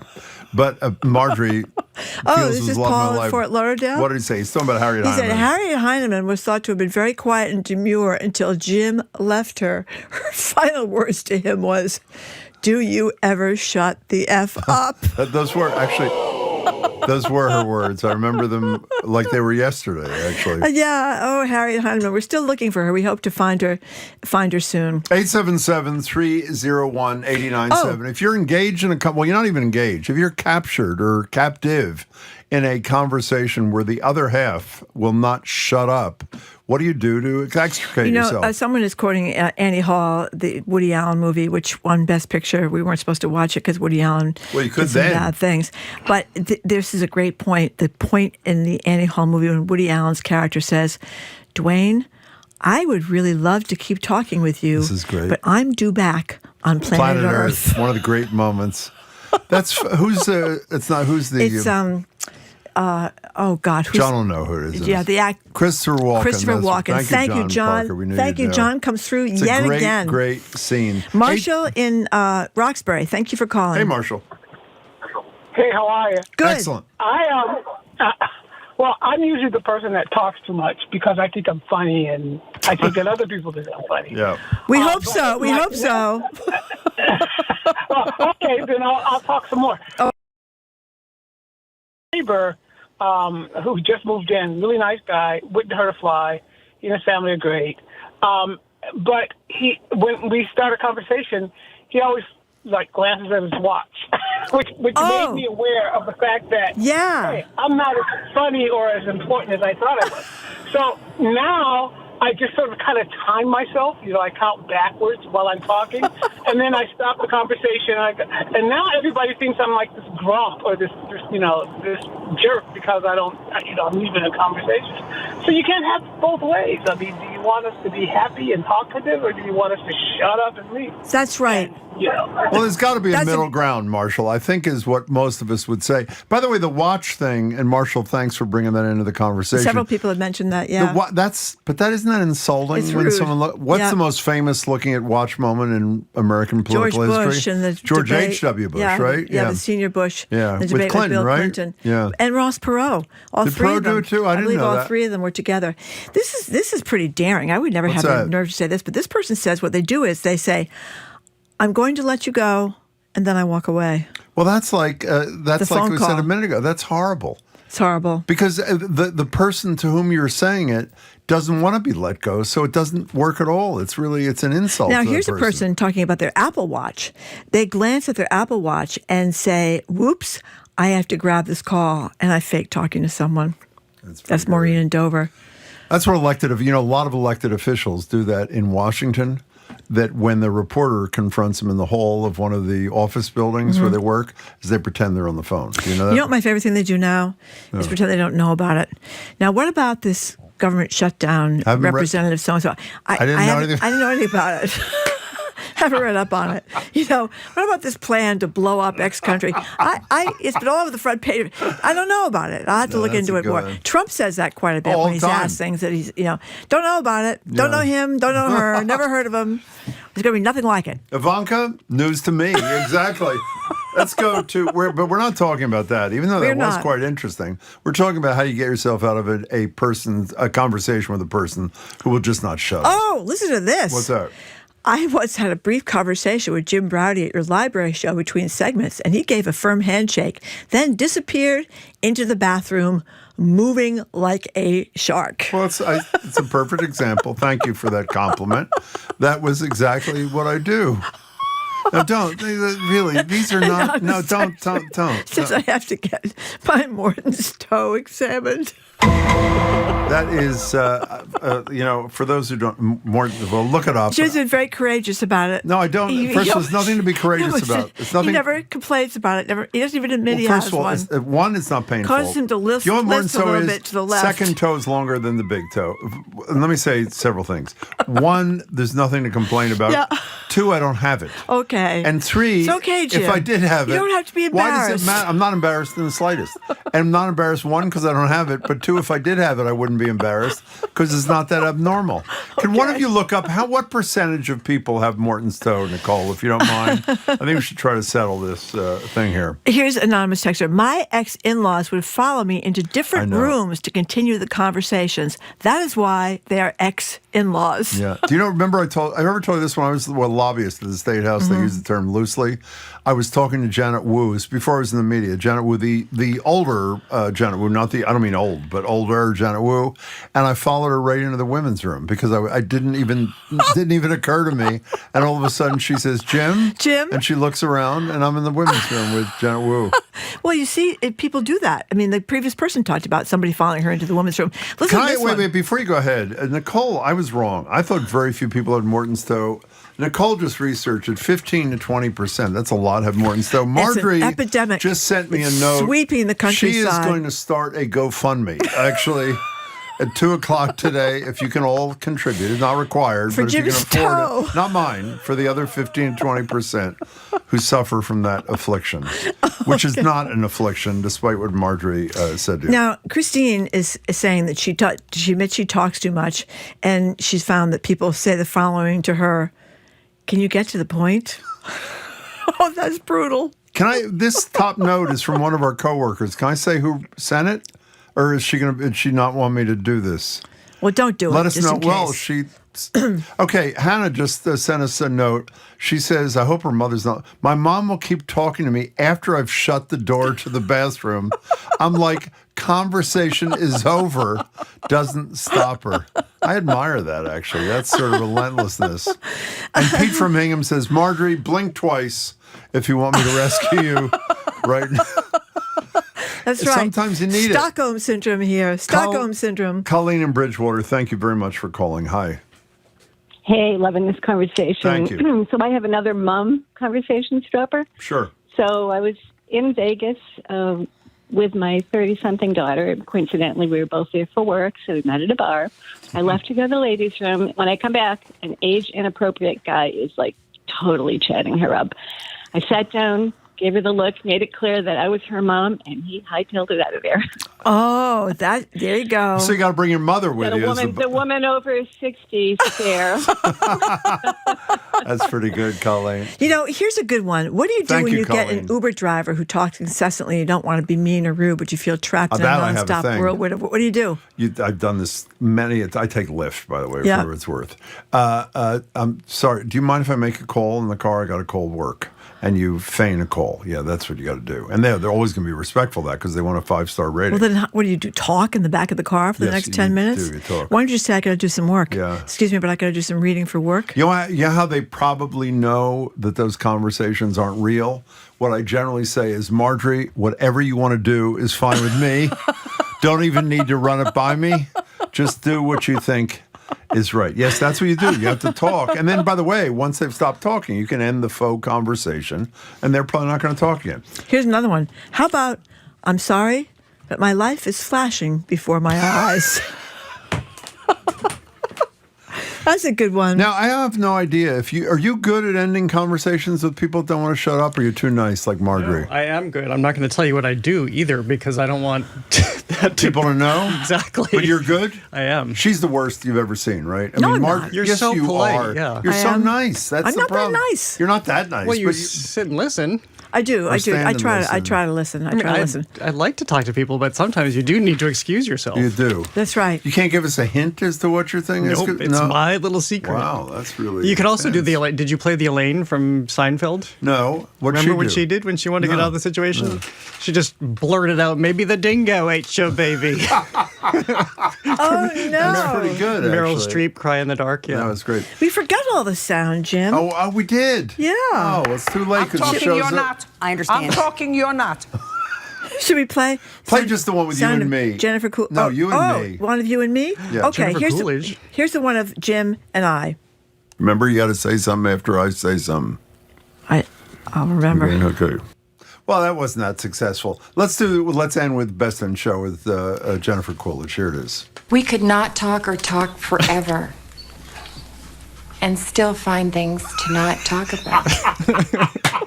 It's one of the great scenes and one of the great movies of all time. Okay, we got to talk to Jared about a show thing. What are you doing? Jared? So we're going to be speaking with Alicia Abbott about her book Fairyland, which has now been turned into a film. Yes. And that's a great story. exactly. Her father, her mother died when she was very, very young. Then she was raised by her father in San Francisco, moved across country where he could live his gay life. And so she had this very unconventional upbringing in San Francisco. Her father called it Fairyland. And so we'll talk about all of the complexities of that. Yeah. And then Anthony Barboza is an acclaimed photographer who has a show at the New Bedford Art Museum right now, and he has photographed everybody from marvelous Marvin Hagler, James Baldwin, Ruby Dee, and Ossie Davis. Just extraordinary. And this is the first retrospective of his career. He's a New Bedford native, so he's coming home. And then Allison Miller, the composer and drummer, who is doing a year-long teaching program at Berklee College of Music, is joining us. Isn't that book being made into a movie? Fairyland. Yes. Yeah, it is. Yes. Yep. That should be really good. Yeah. Did the father die as well? I thought he died. We'll talk about that. Oh, we'll talk about that. Okay, Jared's But keeping me in suspense. You know what Jared's good at? Well, it's the second night of the speaker series. Oh. You know what Jared's Vladimir good at? Kara-Murza is extraordinary. Is that great? I just have to say. And can I share something he said? Yes. People want to know how to help the Russian prisoners. He said every day he was able to read the letters that were sent. You can look up a website to send letters to Russian prisoners. That's what got him through his time in Siberia. That is fabulous, actually. Wow. Okay. Nice to see you. We'll be listening. Can I take one of these? What's this? Oh my God. It's a pig and blanket from La Padrona. Jody have brought it in. Jody Yes, Adams, you may of have course. it. Dip Okay. it in the thing, though. It's spectacular. Thank you very much, Jared. Thank you for listening to another edition of Boston Public Radio. You can keep up with us 24/7 by way of our podcast or check out our TikTok page at Boston Public Radio. Tomorrow we're going to be joined by political analyst Chuck Todd, former Suffolk County Sheriff Andrea Cabral, economics scholar and author Chuck Collins, Harvard's Juliet Kyman, Boston School Committee member, president of the Learning app, Mrs. Wordsmith, Brendan Cardet-Hernandez. Our crew: Zoe Matthews, Aidan Coleman, Nicole Garcia, Hannah Loss. I hope your mother's not mad, Hannah. With additional support from Mira Donaldson, Maddie Geyer, and Brad Lewis, ran our YouTube stream today. Our engineer is John McClaw Parker. Our executive producer is Jenny Bologna. The Culture Show with Jared Bowen starts immediately after us on 89.7 GBH. I'm Marjorie Egan. I'm Jim Browder. Thanks so much for tuning in today. Hope you can tune in tomorrow and have a great day.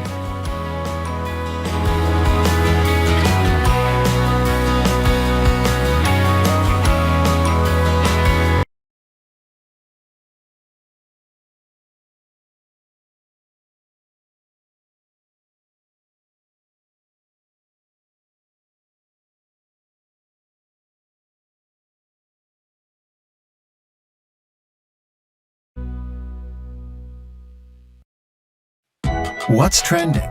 What's interesting? What's going on around town? We're talking all things arts and culture on The Culture Show, next on GBH 89.7. Funding for our programs comes from you. And the University of Massachusetts Amherst. UMass, the state's flagship public research university, empowers students to be the future in the pursuit of progress for Massachusetts and beyond. More at umass.edu. Nature explores Montana's vast wilderness through the eyes of a remarkable mountain lion as she raises 6 cubs on her own. Watch Willow, Diary of a Mountain Lion, tonight at 8 on GBH2. You're listening to 89.7 WGBH HD1 Boston. Online at gbhnews.org. GBH News. What matters to you? Good afternoon. With the latest from the GBH Culture Show news desk, I'm Henry Santoro. Well, it's Rocktober 29, and concerts you may want to check out tonight include the indie rock band of Monsters and Men at Roadrunner. You know them from their hit song, Little Todd. Turns to Boston tonight. He's playing at the Bach Wang Center.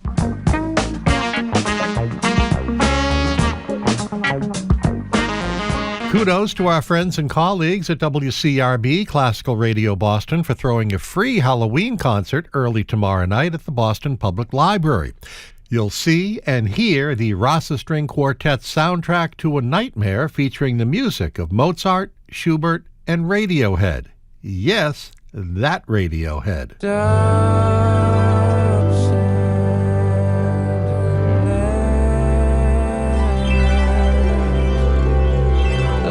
And a little ghoul told me that if you show up in costume tomorrow, you'll get a brand new Classical Radio Boston sticker. The concert starts at 5:30.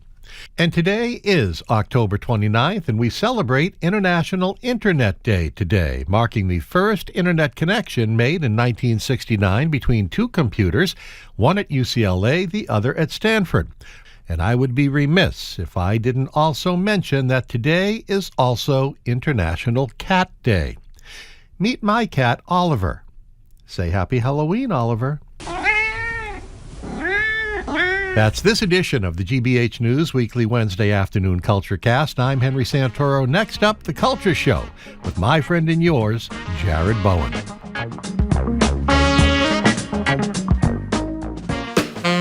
I'm Jared Bowen. Coming up on The Culture Show, writer Alicia Abbott. She grew up in San Francisco's Haight-Ashbury neighborhood when the counterculture was in full bloom. After her mother's sudden death, she was raised by her father, the writer Steve Abbott. It was the 1970s and 80s, and he was an openly gay single parent in a world that was as vibrant as it was precarious. Her memoir, Fairyland, captures that mix of wonder and upheaval. And now it's a feature film. She joins us to reflect on her childhood and looking at her life anew now that it's playing out on the big screen. From there, photographer Anthony Barboza returns to his hometown for a landmark retrospective at the New Bedford Art Museum. His portraits, from James Baldwin to marvelous Marvin Hagler to Ruby Dee, redefine how Black life and creativity are seen. And the show brings his journey full circle. Then acclaimed drummer and composer Allison Miller, a force across jazz, rock, and folk, joins us to talk about her genre-bending sound and her new gig at Berklee College of Music. That's all right now on The Culture Show. The Culture Show is made possible in part by a generous contribution from the Fiducia Fund, proud to support this station's arts and culture programming.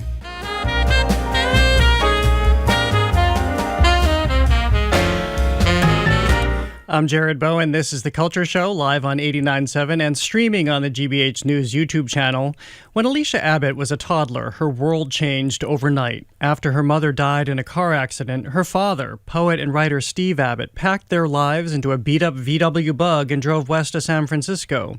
There, in the city's bohemian Haight-Ashbury neighborhood, he found a community that reflected who he truly was as a gay man. Together, they built a life both unconventional and full of wonder. He called their new home Fairyland, a name that captured its mix of magic and freedom. But in the 1970s and 80s, it wasn't all a dreamscape. Alicia navigated a motherless childhood, her father's hands-off parenting, and her sometime embarrassment of his lifestyle.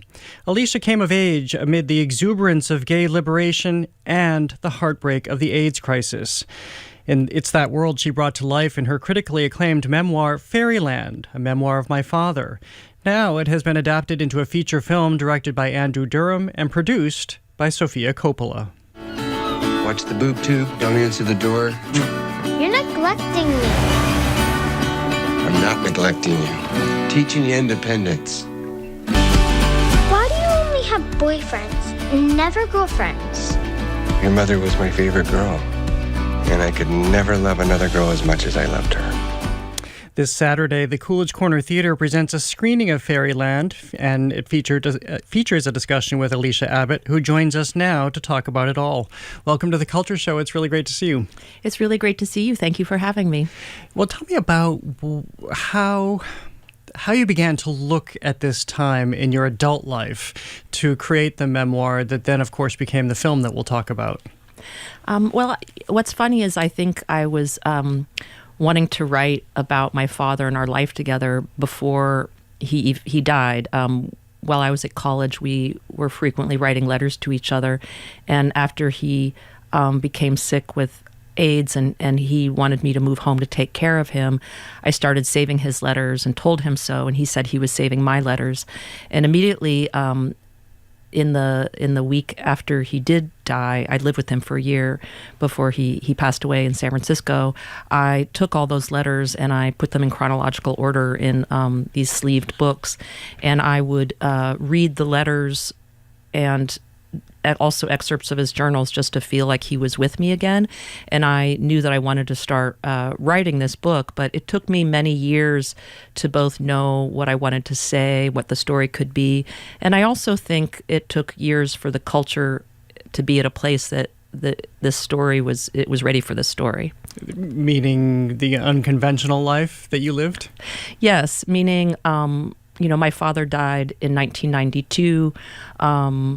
I worked on the book initially for my MFA in 2001, but when I revisited the memoir in 2008, 2009, gay marriage was starting to be passed across the country, and the idea of what a gay family could look like wasn't just, this is this crazy thing that happened, but actually there are queer-headed households across this country, and I thought it was really important to offer this piece of history. How do you describe the essence of what Fairyland is for everything you were dropped into? Well, I think that it was funny because the year I was working on the memoir in earnest was my first year here in Cambridge. My husband had a fellowship at Harvard, and I got to take classes as part of that fellowship. And I took classes on children's literature, among other classes. And I reread Alice in Wonderland, and I reread Peter and Wendy. And often the most famous enduring fairy tales are those that start with the death of a mother and this sense of an adventure and anything can happen. And I learned about Neverland as a place where boys don't grow up and time runs in circles. And it seemed to me that my father, in taking us to San Francisco, it was a period when people it was a sort of a wonderland of like what was up was now down and down was up, and you could dress in different clothing and experiment with gender and society. And my father moved us there as a writer and in an artistic community of the Haight-Ashbury. And it really, at that time, there was a spirit of self-invention and a spirit of possibility and make-believe. And it just dovetailed really nicely with my experiences as a child, getting to play in Golden Gate Park or getting to be photographed with him for the cover of his books. Like, his play was my play, and he was the best playmate.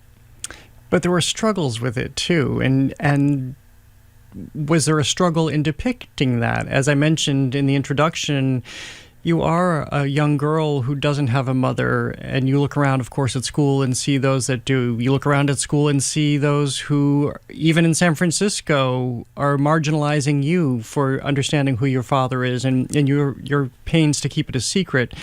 And the independence he kind of thrust you into. This little girl taking the bus, the city bus, all by herself.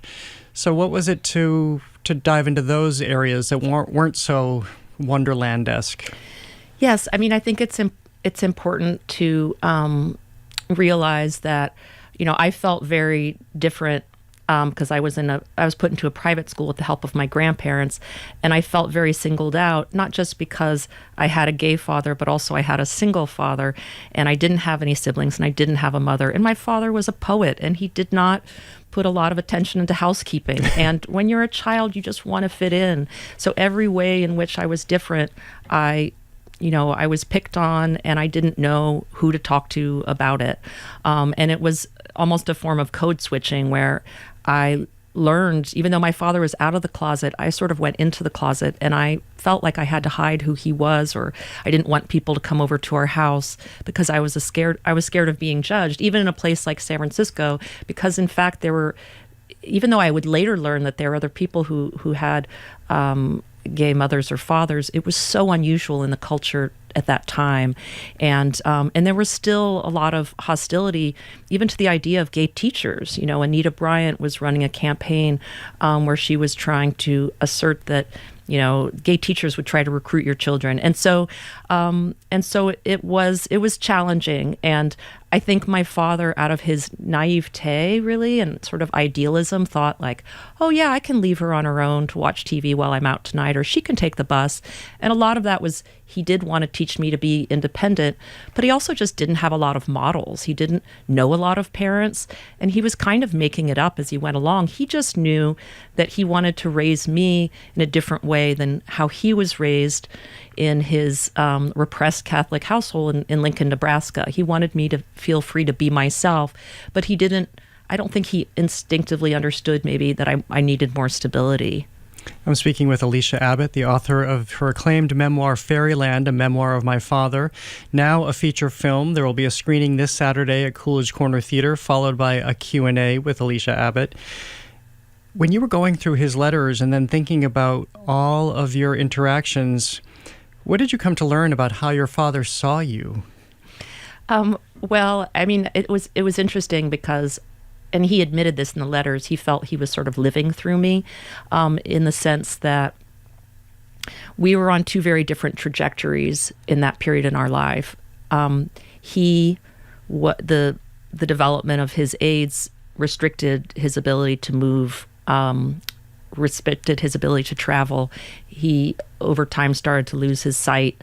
But then he loved hearing about my experiences in New York, that I went to Paris for my junior year, that I had a French boyfriend. He would urge me to, there should be a protest here. You should go write about that. Maybe you should pitch some ideas to the to the Herald Tribune. And I was like, I'm 21 years old. I don't think the Herald Tribune's going to want to hear from me. But he really encouraged me, and he liked to imagine me as like this, heroine in a 19th century novel traveling all over Europe. And so I could see in the letters, more so after he died,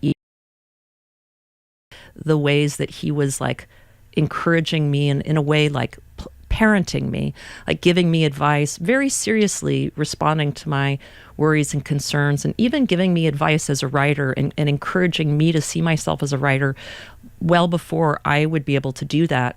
And so in getting to hold on to those letters, I felt like I could continue to take in that encouragement and that sort of teaching, which parents do. How did his life change and your lives together change when he knew there was likely not a lot of time left, when the HIV/AIDS crisis set in, and the reality of what people in that era were facing long before there was attention paid and before there was any way to treat it?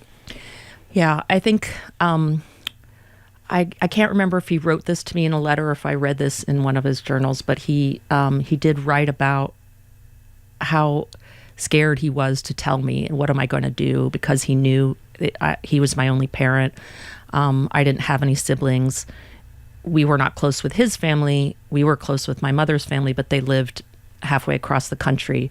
And so I think he was scared about burdening me, but, he also needed me. And we at that point in our relationship had already established a very honest communication, and a level of trust. Like if I was upset about something, I would say that. If he was upset he would say whatever to me. And initially it was very hard for me to take in the reality of his illness because he was communicating to me over letters. And there was, at that stage, AIDS was talked about in stages. There was sort of, you're HIV positive, but you're not symptomatic. You have AIDS related, condition, but you don't have full blown AIDS. And there are these different stages. And I didn't really understand what this meant. And I was away. I was very far away, and I could just fold the letters and put them in the drawer.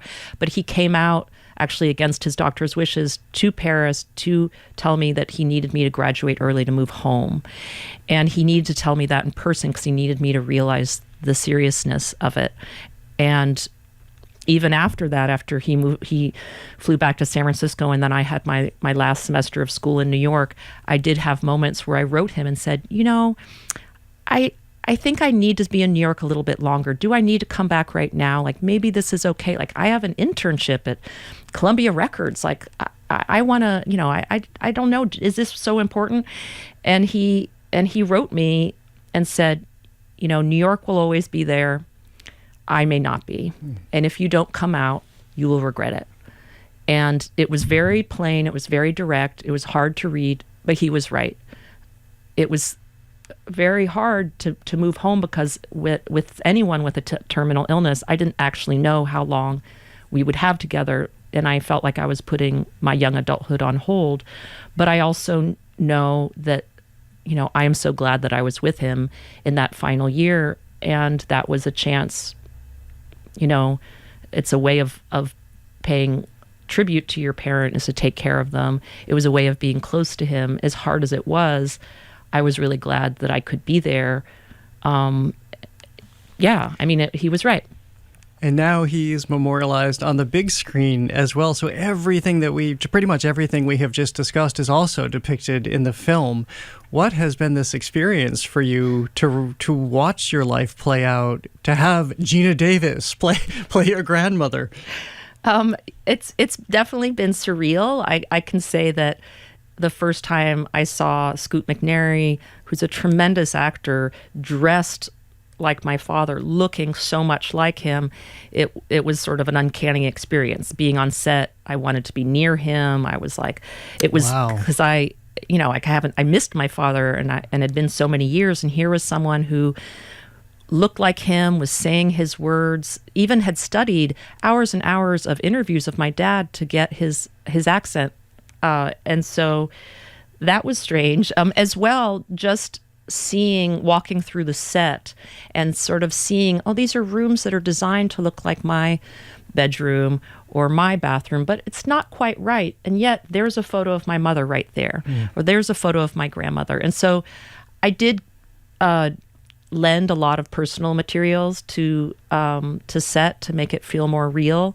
And it was surreal to be there, but now I feel like what's interesting is the film takes on a life of its own, meaning that people watch it and have their own experience, and it's sort of inspired by my story.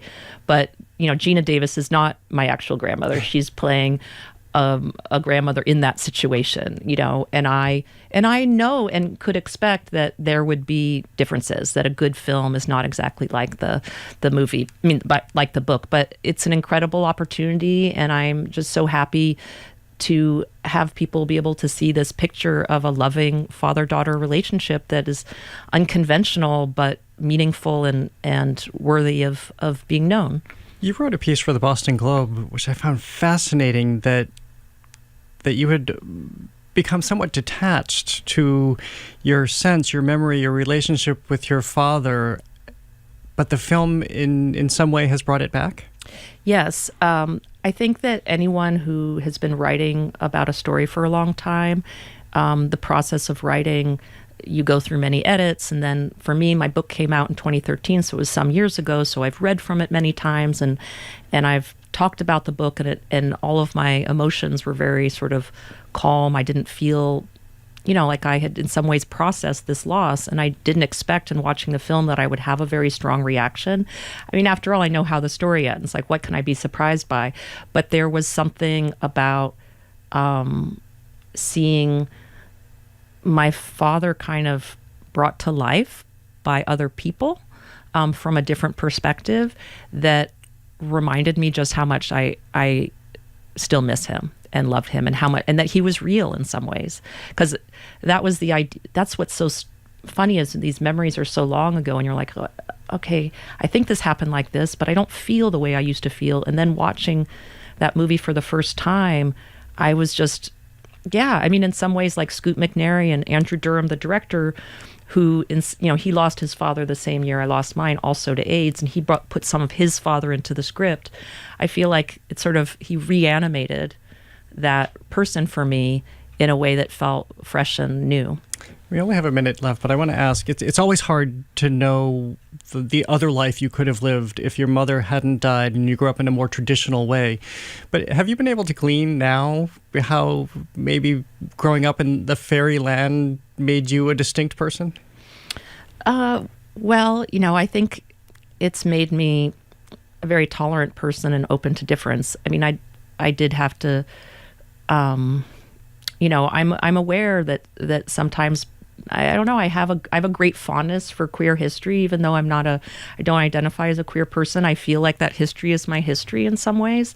And I think my father sort of, he modeled like a genuineness and a love, and it made me value that history. And now I teach AIDS literature at Emerson College. I'm teaching it for the second time. And this was a class that wasn't available to me when I was in school. And now I propose this class, and I'm teaching these stories. And I feel like that history is more relevant than ever. It's not a long time ago. It feels very much today.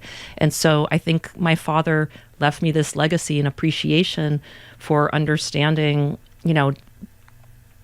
just this difference, and also struggle and survival that his community modeled.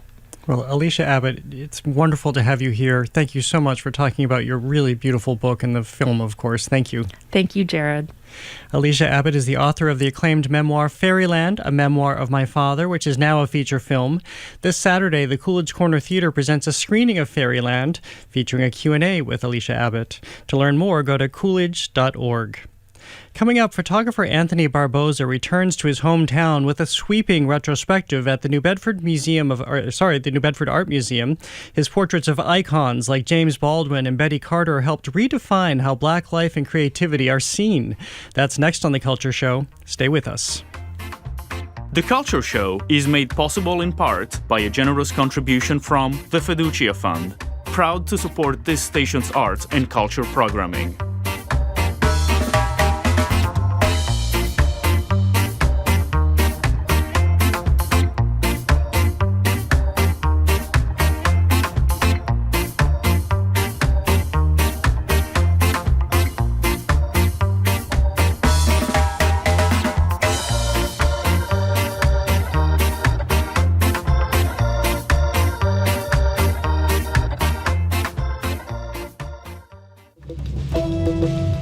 I'm Arun Roth. Coming up on GBH's All Things Considered, AI is changing the job market. Now colleges are working to make career training future-proof.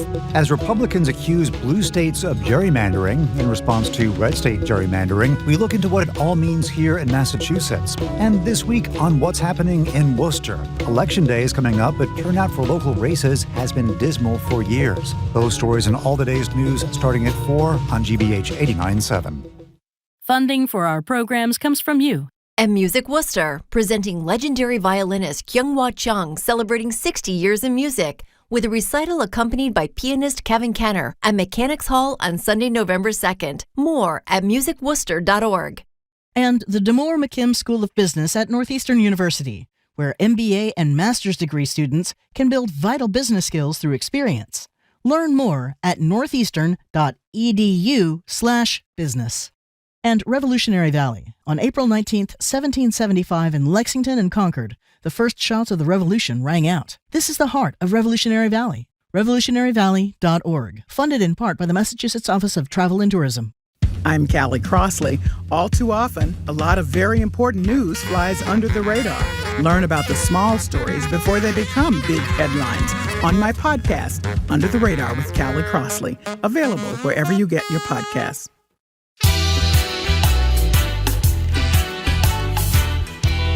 I'm Jared Bowen. This is The Culture Show, live on 89.7 and streaming on our GBH News YouTube channel. Anthony Barboza grew up in New Bedford and, at age 19, left for New York, where he found his artistic home in the Kamange Workshop, a collective of black photographers that became, in his words, his college. His portraits and street pictures, beginning in the 1960s, reveal poignant perspectives of figures like James Baldwin, Sun Ra, and Jamaica Kincaid.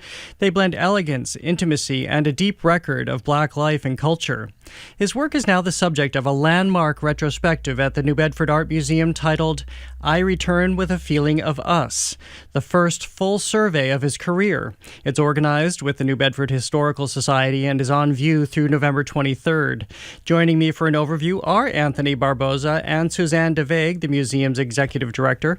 Welcome to both of you. Thank you. It's a pleasure to have you here. And congratulations on the show. You must be incredibly thrilled. Yes. Well, my first question for you is how, especially as a young man, you were in the orbit of all these extraordinary figures, how you approached your time with them. Well, I always did it in a certain way that made them feel comfortable, especially if they were in the studio. And if you act like a groupie, then they're going to be kind of nervous, you know.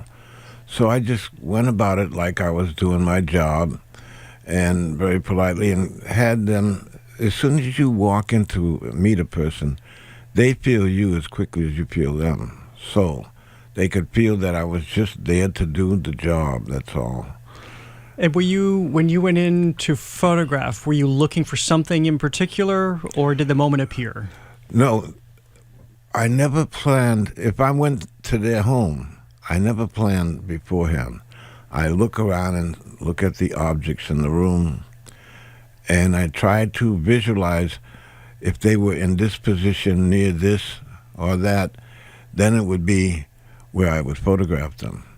But I had to be quick about it, you know, so I had never been in their home before. So that became something, but in a sense, everything seems to come together when they are relaxed. Yeah. And they start looking at you and they feel you as much as you feel them. So that's how I approached it. And I made sure I never even asked for an autograph. I don't do things like that at all. It would change the whole dynamic of the room, I would imagine. Yeah, it would. Well, Suzanne DeVague, let me bring you in here. This is remarkable, wonderful that this retrospective is happening, long overdue, I think it's fair to say. Indeed. It was so important to me when I had the opportunity. Lee Blake, the director of the New Bedford Historical Society, came to me in 2023 when the Getty published a monograph. And she said, would the Art Museum host a book talk? I said, of course. And when I met Mr. Barboza and I listened to his presentation and I saw his photographs, I thought, my goodness, we have to have a retrospective here. And it was hard for me to believe that it had been 50 plus years since he had exhibited in his hometown. And here's this iconic, important, masterful photographer who's world-renowned, and yet we haven't given him his due. And so it was important for me to organize an exhibition that gave you a sense of the range and the breadth of his work. Well, Anthony, so many of the figures that I mentioned in the introduction, so many figures of black culture, was it your intention to be a photographer working in this field when there weren't a lot of others and to elevate black culture? Well, let's put it this way. When I met the members of Kamange, they were older than me, but they did not, they usually taught photography in schools or whatever, but they didn't open up a studio and try that. When I got out of the Navy, I had... First, when I got to the Navy and after boot camps, they asked you what you did, and I said photography. And I did it a little bit, I just started out. And when I got there in 63, in the middle of 63, when Kennedy died, and then 65, I was drafted in the Army, so I joined the Navy, and they took me. But I put down that I had a little photography. All I didn't have was a little $15 camera. So they didn't know that. But later on, I bought another camera, and they wouldn't give me a... there was a school in Pensacola, when my first location, and they had a school there for photographers, but they didn't give it to me. So I was for a structural mechanic. But before that happened, I put up photographs in the Sidewalk Festival in the town and won all these ribbons, so they decided they would put me in the lab. And that was just for maybe 2 or 3 months. And then they decided that I would be the staff photographer for their station newspaper, so called the Gosport at that time. And I was able to work on my craft more by doing picture stories and all that. Well, what was it that brought you to the camera and looking through the lens? What changed for you in looking through the lens that you knew this was your career path? Well, when I was in school, like in junior high, I had to walk about a mile to go to the school. And I would stop on the way back home in these used bookstores. And I started looking at a lot of magazines, because the only magazine my family got, was Ebony, right? So I got to see Look magazine, and and I liked photos. But it never dawned on me that I was going to be a photographer, because I was also a Boy Scout, and I looked to get a merit badge when I was young, and it seemed really difficult to do this photography. Certainly not digital cameras then. Yeah, but to develop film and all that, I didn't know anything about that. So then it dawned on me that when I first went to New York, my aunt had known a photographer named Adja Collins, and he brought me to the group. And I witnessed, while I was sitting there, they put up photographs and they were destroying the photographs that were up. What a criticism. Yeah. Yeah, criticism. So with a criticism like that, I was eating all this up. And to this day, and the look, when you're younger and you start seeing things, and I remember that I grew up looking at the magazines, so you started to develop what you felt about strongly and what you liked. So that all helped me. And I was the only photographer, the person that went to the group, and they allowed me to be in without having a photograph. Well, let me bring Suzanne in here to talk about certainly what they saw. Suzanne, what you see in Anthony's photography. By the way, if people are just tuning in, we are hearing the voice of Anthony Barboza, photographer, historian, artist, and writer. It's his show, I Return with a Feeling of Us, that's at the New Bedford Art Museum right now in a collaboration with New Bedford Historical Society. It's up through November 23rd. Also joining me is Suzanne DeVeg, Executive Director of the New Bedford Art Museum. So as I was just saying, what have you seen, and again, these decades of Anthony's photographs that make him so distinct? The thing that's most striking for me is the portraiture.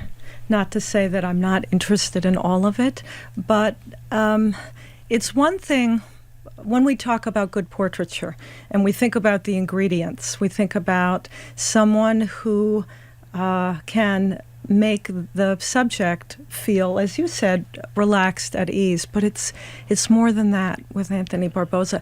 There's a communion between him and the sitter. And there's this shared vulnerability. And it's that intimacy that resonates with us emotionally. That's the power of those photographs. Sometimes when you see a portrait of a celebrity, what's staring back at you is the publicist's projection. And I can think of countless examples of that, but when I look at a portrait, for example, of that Mr. Barboza did of James Baldwin, oh my gosh, it's so deeply introspective. And you see Baldwin, you see his vulnerability, you see this deeply introspective person, you see this deep, what's the expression? A life is not worth it unless it's, deeply reflective, somebody who's considering what life is. You see all of that in the portrait. And even with, movie stars and models, there's this real, genuine intimacy. Where does black and white, so many of your photographs, and again, we're streaming on our GBH News YouTube channel, people can see them as we're featuring them, many of the photographs from the exhibition right now, so many of them are black and white. How much of that was a very deliberate choice for you to stay there? Well, it was mainly that was the popular thing at the time for Kamongi and the group photographers, yeah. And you could print them yourself. If you had color, you couldn't. You had to go and have it printed somewhere. Yeah, so that became very expensive, in a sense, because most of them were just teachers, and they got a salary. When I got out of the Navy, I didn't want to go and teach because I figured I had more to learn, and I decided that I would be better off having the camera always in my hand. So that's what happened. I think it was sort of like, it was magical that, why me? I don't understand it to this day. Was it that it was a destiny that I would do this? But whatever I did, it was for the feeling of us. Yeah. It's fascinating that as it came as a gift or something. Although I know that so many people say that on this show, whether they're a writer or a singer. Yeah, it's really strange because before I got in the Navy, I got this little $15 camera from Hong Kong. And I was trying to photograph in New York, and I came across this bookstore. And when you walk in, before you get to the door, there's glass there and you can see on either side. But I turned to myself to the left side, and I could see a lady out there in front of the front glass begging. And I took a photograph through there, and it ended up on the Kamongi's portfolio at the Museum of Modern Art. They own it. So that's how it all came about to me, that quickly like that. I photographed in Central Park and different things. And it was like being excited about something for the first time, holding the camera up, yeah. I want to ask you about one particular photograph. It's from 1993. It's called Emasculation of a Black Man. This is different from a lot of your work, which we've talked about, where it seems more naturalistic. Everything that you talked about, being in a room, everyone being comfortable. Mm-hmm. This seems so much more intentional. Well, the Polaroid company let me use they wanted me to use their 20 by 24 camera. And I got excited about that, but what was I going to do? So most of those that I did in that series were from, one of them was one of my assistants, the other one was a friend. They were not models. And I put them there, and I photographed them with the camera. And you see this print come out big like that. Huge. I've seen the process, yes. Yeah, big print. And I did all four of them there with different ideas. But I had not planned any of that beforehand. No. I just got it there and decided I had some things with me. What am I going to do? But I started dressing them up with what they had, And I remember meeting an actor from New Zealand, and he was in a movie. I can't remember the movie, so many years ago. But the friendship thing was that he'd stick out his tongue. So I used that on one of the photographs. And then I got all those prints, and I said, I'm not going to touch these. So I rolled them. I copied them with a camera, and I rolled up the originals, and they're still rolled up. And I did work on the copy prints. So what I did was I got a wood burning kit, and that's what the markings are on the photographs. For people who can't see it on our new YouTube channel, you create a border around these photographs that you're talking about on these large-scale Polaroids. Suzanne, how do you digest everything Anthony has just said about how this is just kind of happened? Someone in the monograph described it as a spiritual feeling, and that series that you're referring to very much has that quality because Mr. Barboza is a historian. And when you look at those photographs, you get a sense of African Americans' journey, the civil rights journey. You see this manifestation of oppression. I think those are incredibly powerful images. And we actually included them relatively late in the whole curatorial process, but I felt that we had to have them because it's something that has infused the lifetime of his career, and it's this deep care for humanity, particularly the African American experience. And he's documented writers and musicians. And then this is really a larger view of the Black experience. Well, Anthony Barboza, thank you so much for being here. I realize it just dawned on me what you've done in this interview. You've just made this room so calm, which is exactly what you've done in your studios. Now I completely understand how all these photographs have happened. Congratulations on the show. Well, thank you. Again, thank you so much for being here. It's such a privilege to have you here today. Oh, thank you. Okay. Suzanne, great to see you as always. Thanks, Jared. Thank you so much again for joining us. Suzanne DeVeg is the executive director of the New Bedford Art Museum. Anthony Barboza is a photographer, historian, artist, and writer. His photography is the subject of a retrospective at the New Bedford Art Museum titled I Return with a Feeling of Us, organized with the New Bedford Historical Society. It's on view through November 23rd. To learn more, go to newbedfordart.org. Well, coming up, we will have more conversation on The Culture Show with Allison Miller, an acclaimed jazz drummer and composer. That's next on The Culture Show. Stay with us.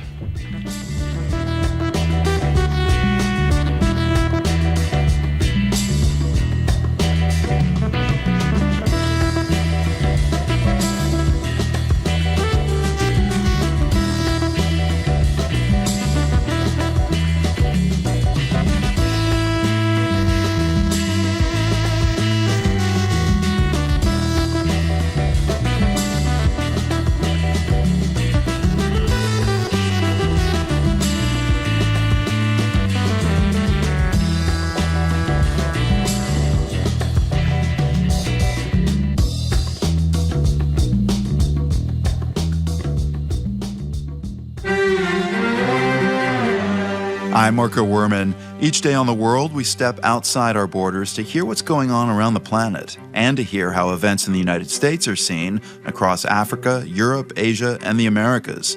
Our producers and reporters dig deep to find stories that connect you with what's happening worldwide. That's why we call it The World. Join us. This afternoon at 3, here on GBH News 89.7. Our programs are made possible thanks to you. And North Shore Music Theater, presenting The Cher Show, the Broadway musical that journeys Cher's life and career that has spanned over 6 decades. At Bill Haney's North Shore Music Theater, October 21st through November 2nd. nsmt.org. And Direct Tire and Auto Service, offering a full range of services, including brakes, shocks, diagnostics, and AC work. Direct Tire and Auto Service. Not just service, customer service. DirectTire.com. And Pro Arte Chamber Orchestra, presenting Uncommon Gems with works by Bartók, Andrei Pulnek, and Copeland. conducted by BU's Sarah Ioannidis, November 2nd at 3 in Newton. Tickets at proarte.org. National media visits. We live here. GBH News 89.7, gbhnews.org, and streaming on the GBH app. Trusted local news. I'm Jared Bowen, live on 89.7 and streaming on the GBH News YouTube channel. You're listening to The Culture Show, and we're listening to Allison Miller.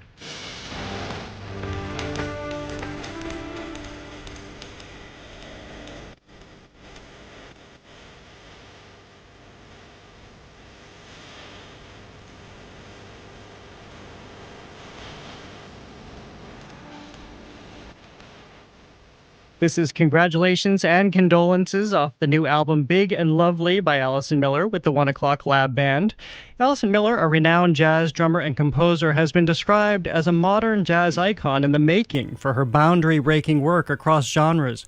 From leading her band Boom Tick Boom and composing ambitious multimedia projects to touring with stars like Brandi Carlile and Ani DeFranco, her career defies category. She recently joined Berklee College of Music's Harmony and Jazz Composition Department as the Ken Pullig Visiting Scholar in Jazz Studies. Allison Miller, welcome to The Culture Show. It's great to have you here. Oh, thank you. It's great to be here. Well, I am fascinated by how early you came to all of this. It's almost maybe a continuation of the conversation we were just having. Was music just in you? I know it was in the family, but you started playing drums at age 8? I did, yes. And I'm only 18 now. Yeah, so perfect. A lot has happened in 10 years. I don't know why I'm laughing. I'm not laughing. Well, seriously though, music was just part of my family from the very beginning. My mother's a musician. My father was an audio engineer. So it was just part of what we did. There wasn't really a choice in a way. Yeah. How would you encapsulate what the drums in particular mean to you as an instrument? Well, I would say rhythm is, I actually want to quote, I think a guest you just had recently, Terry Lynn Carrington, yes, who's one of my big heroes. She says rhythm is king and queen. And I believe that too. So what makes a human being have to move when they hear music is the rhythmic part of it. And that's what I've always been attracted to. And it's evolved for you from jazz to you hear all manner of music in what you compose and what you perform. How would you describe your musical journey? Well, I go where my heart guides me as far as what I'm hearing. And I'm the kind of person that when I hear something that I'm attracted to or see something that I'm attracted to, I really jump. I really dive completely in. So, for instance, a few years back, I was introduced to Indian classical, South Indian classical music, and I just fell in love with it, and I did a deep dive and collaborated with as many musicians as I could find and really went in that way. I also collaborate with tap dancers, and of course I had to get some tap shoes, and every time I work with tap dancers, I get on the floor with them and learn from them. So, I think it's just a matter of keeping an open, curious mind and letting myself go wherever I feel so inclined to go. And that just comes out in the music. And I also find that, as much as we try to run from who we are and how we were brought up, we always come back to that place, right? So when I was a kid, I grew up really listening to a lot of, bands like, artists like Prince, the Meters, Earth, Wind and Fire, groups like that. And there was a time where I kind of thought I was running away from that, but I'm back. It always comes in. Yeah. There's something about Prince's music, because he had such an influence on me that no matter what I'm writing, it could be a completely avant-garde piece. I always hear, in hindsight, I hear Prince harmony, or the way he might approach a bass line, or the way he's approaching the drum groove. So all that stuff comes back to us. Why do you think that is? The fortune of this show is that I get to experience all realms, all music, all theater, all books, everything. But in my personal civilian life, I default to a lot of what I was pulled toward as a child. Does it imprint on us in our DNA? What do you think? I hope not everything imprints on us from our childhood. Yeah, I mean, I'm not a psychologist, but I do get a chance to watch my two young children develop right now. I have an 8 and 11-year-old, and sometimes when I go on the road, which is a lot these days, I'll go through that thing where I'm sitting in my hotel room at night and I start scrolling and just watching old videos of my kids because I miss them, and my daughter does the same stuff she did when she was 2, and she's 11 now, right? So it's kind of like we are who we are from the time we come out, and as a parent, I'm probably messing my children up as they go along, but I really hope I don't, because there's this insane, beautiful creativity that, you see toddlers have that you just hope they keep. And I watch my daughter's gestures, and they're the same. She still sings in the same way she did when she was 2, with the same gestures. She's a dancer, so she still moves in a similar way. So it was there from the beginning. It's just like, where do we go from there, and how do we get back to there?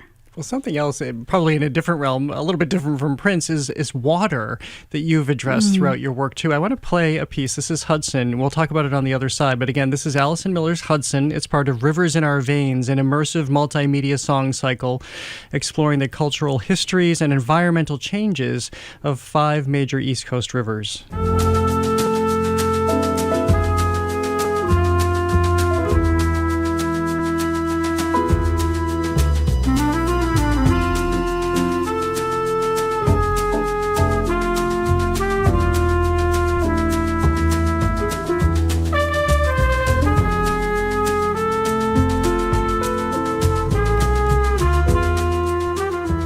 What is it about water? And then in this particular exploration, I think water has always been part of your life. If I remember correctly from my research, you grew up near the water. That also has been with you. Mm-hmm. Yeah, I've always loved water. I've always loved fishing, still fish, and I've always loved getting in as much natural water as I possibly can. This country would not exist without our waterways and the migration that happened along those waterways. So part of this project was wanting to address those topics of,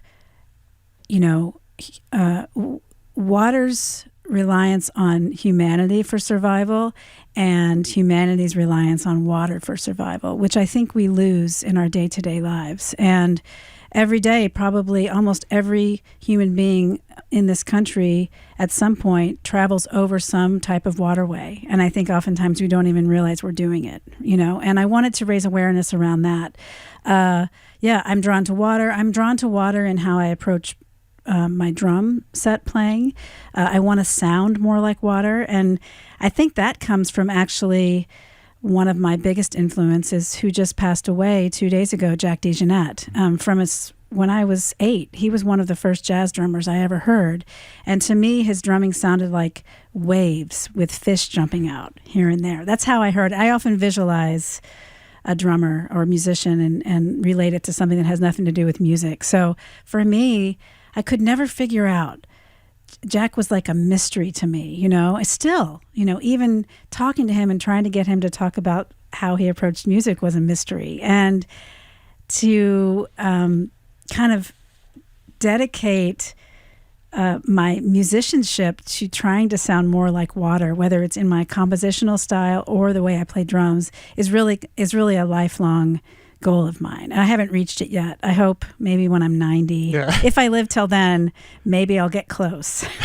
It's nice to have a lifelong goal. It keeps us nurtured, I think. Yeah, exactly. I'm speaking with Alison Miller, an acclaimed jazz drummer and composer. Her latest album is Big and Lovely, with Alison Miller and the 1 O'Clock Lab Band. She's teaching at Berkeley this year as part of a fabulous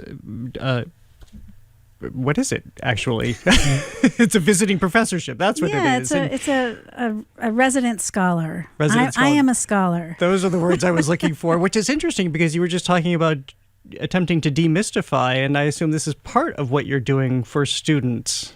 Yeah, I'm doing a lot of one-on-ones and group kind of, we call them composer hangs, where the students will bring in what they're working on, and I'll listen to each one and we'll talk about it.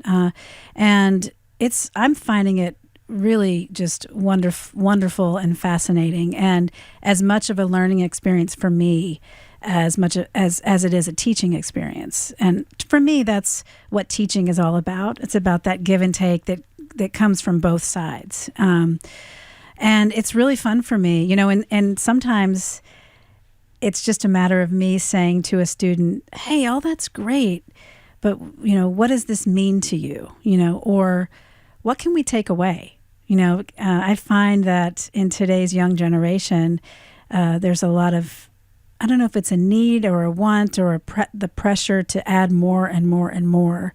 But oftentimes it's just a matter of me saying, hey, great melody. Why don't we just restate that melody? We don't really need to do much more than that, you know, and it's really fun for me. It's a great process. Well, everybody needs an editor. Everybody needs shaping. Yeah, that's basically what I'm doing. I'm editing. Mm-hmm. You mentioned Terry Lynn Carrington, one of my favorite people. Yeah. One, for her strength, so you're both women drummers. Yes. Coming up at a time where you were marginalized, where people didn't want to accept either of you. I've had conversations with her in the past about how she dealt with it, which is, she's a very forceful person. Mm. How did you deal with that coming up?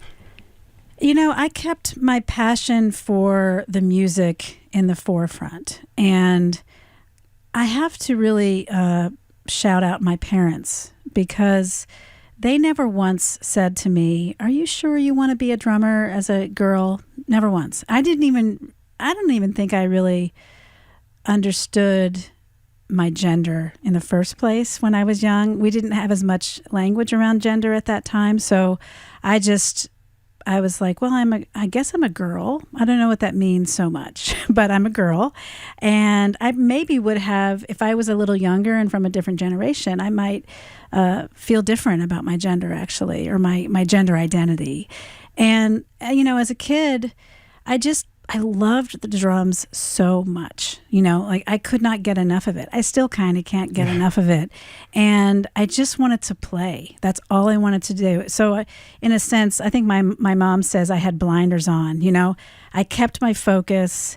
I didn't even know when things were being said, or someone would say, are you sure you want to do this? I never even heard any of that. It was like I just had uber focus on what I wanted, you know, and you know, later on I had certain mentors tell me stories about situations that happened around my drumming and being a woman that I didn't even know happened, you know. There was one story where I was auditioning for the all-county jazz band where I grew up, and I got the first chair. I was a sophomore. I got the first chair, and then I had to go in to audition again with more people in the room, and I didn't think twice about it. I just did my thing, and then I was still the first chair. And then later, when I was adult, the band director told me that parents had complained and had said that I got the first chair because I was a cute young woman, and he was the only person in the room, the original audition, hearing me, so I had to do it again, which is, you know, offensive to me and offensive to him. Right. And I auditioned again and still got the gig. So, but you know, I didn't know about that, and I didn't need to know about that. You know, at that time, I just needed to focus on what I loved, which is music and drumming. So that's how I've handled it over my career, focusing on what I love, surrounding myself by people who love and support me, and I love and support them, and then by passing it on, which is what I'm doing here at Berklee. It's so important. Just as Terry Lynn Carrington is doing as well. Yeah. Well, you are a force as well. Thank you so much for being here. It's a pleasure to speak with you today. Thank you so much. Allison Miller is an acclaimed jazz drummer and composer. She recently joined Berklee College of Music's Harmony and Jazz Composition Department as the Ken Pullig Visiting Scholar in Jazz Studies. Her latest album is Big and Lovely by Allison Miller with the 1 O'Clock Lab Band.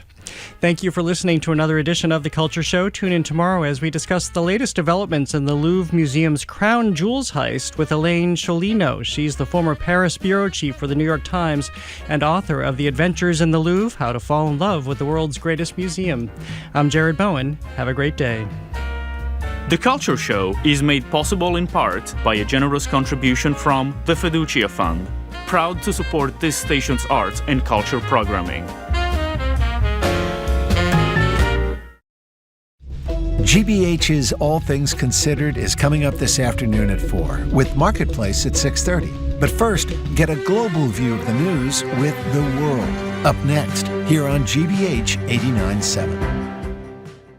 Support for our programs comes from you. And Celebrity Series of Boston, presenting Tony Award winner Kelly O'Hara for an evening of song and storytelling, live on November 4th at Symphony Hall.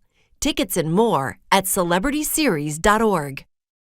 Recent deadly flash floods have wreaked havoc in the U.S. and beyond. NOVA explores why dangerous floods are on the rise and what can be done to protect more lives when they strike. Watch Super Floods tonight at 9 on GBH2. You can make a lasting difference to the station that has given you years of quality journalism and in-depth reporting by naming GBH in your will, trust, or estate plan. When you consider the things you value and want to see continue for future generations, we hope that you think about the news, information, and conversation you get on GBH. Learn more about estate planning with us at gbh.org/planning.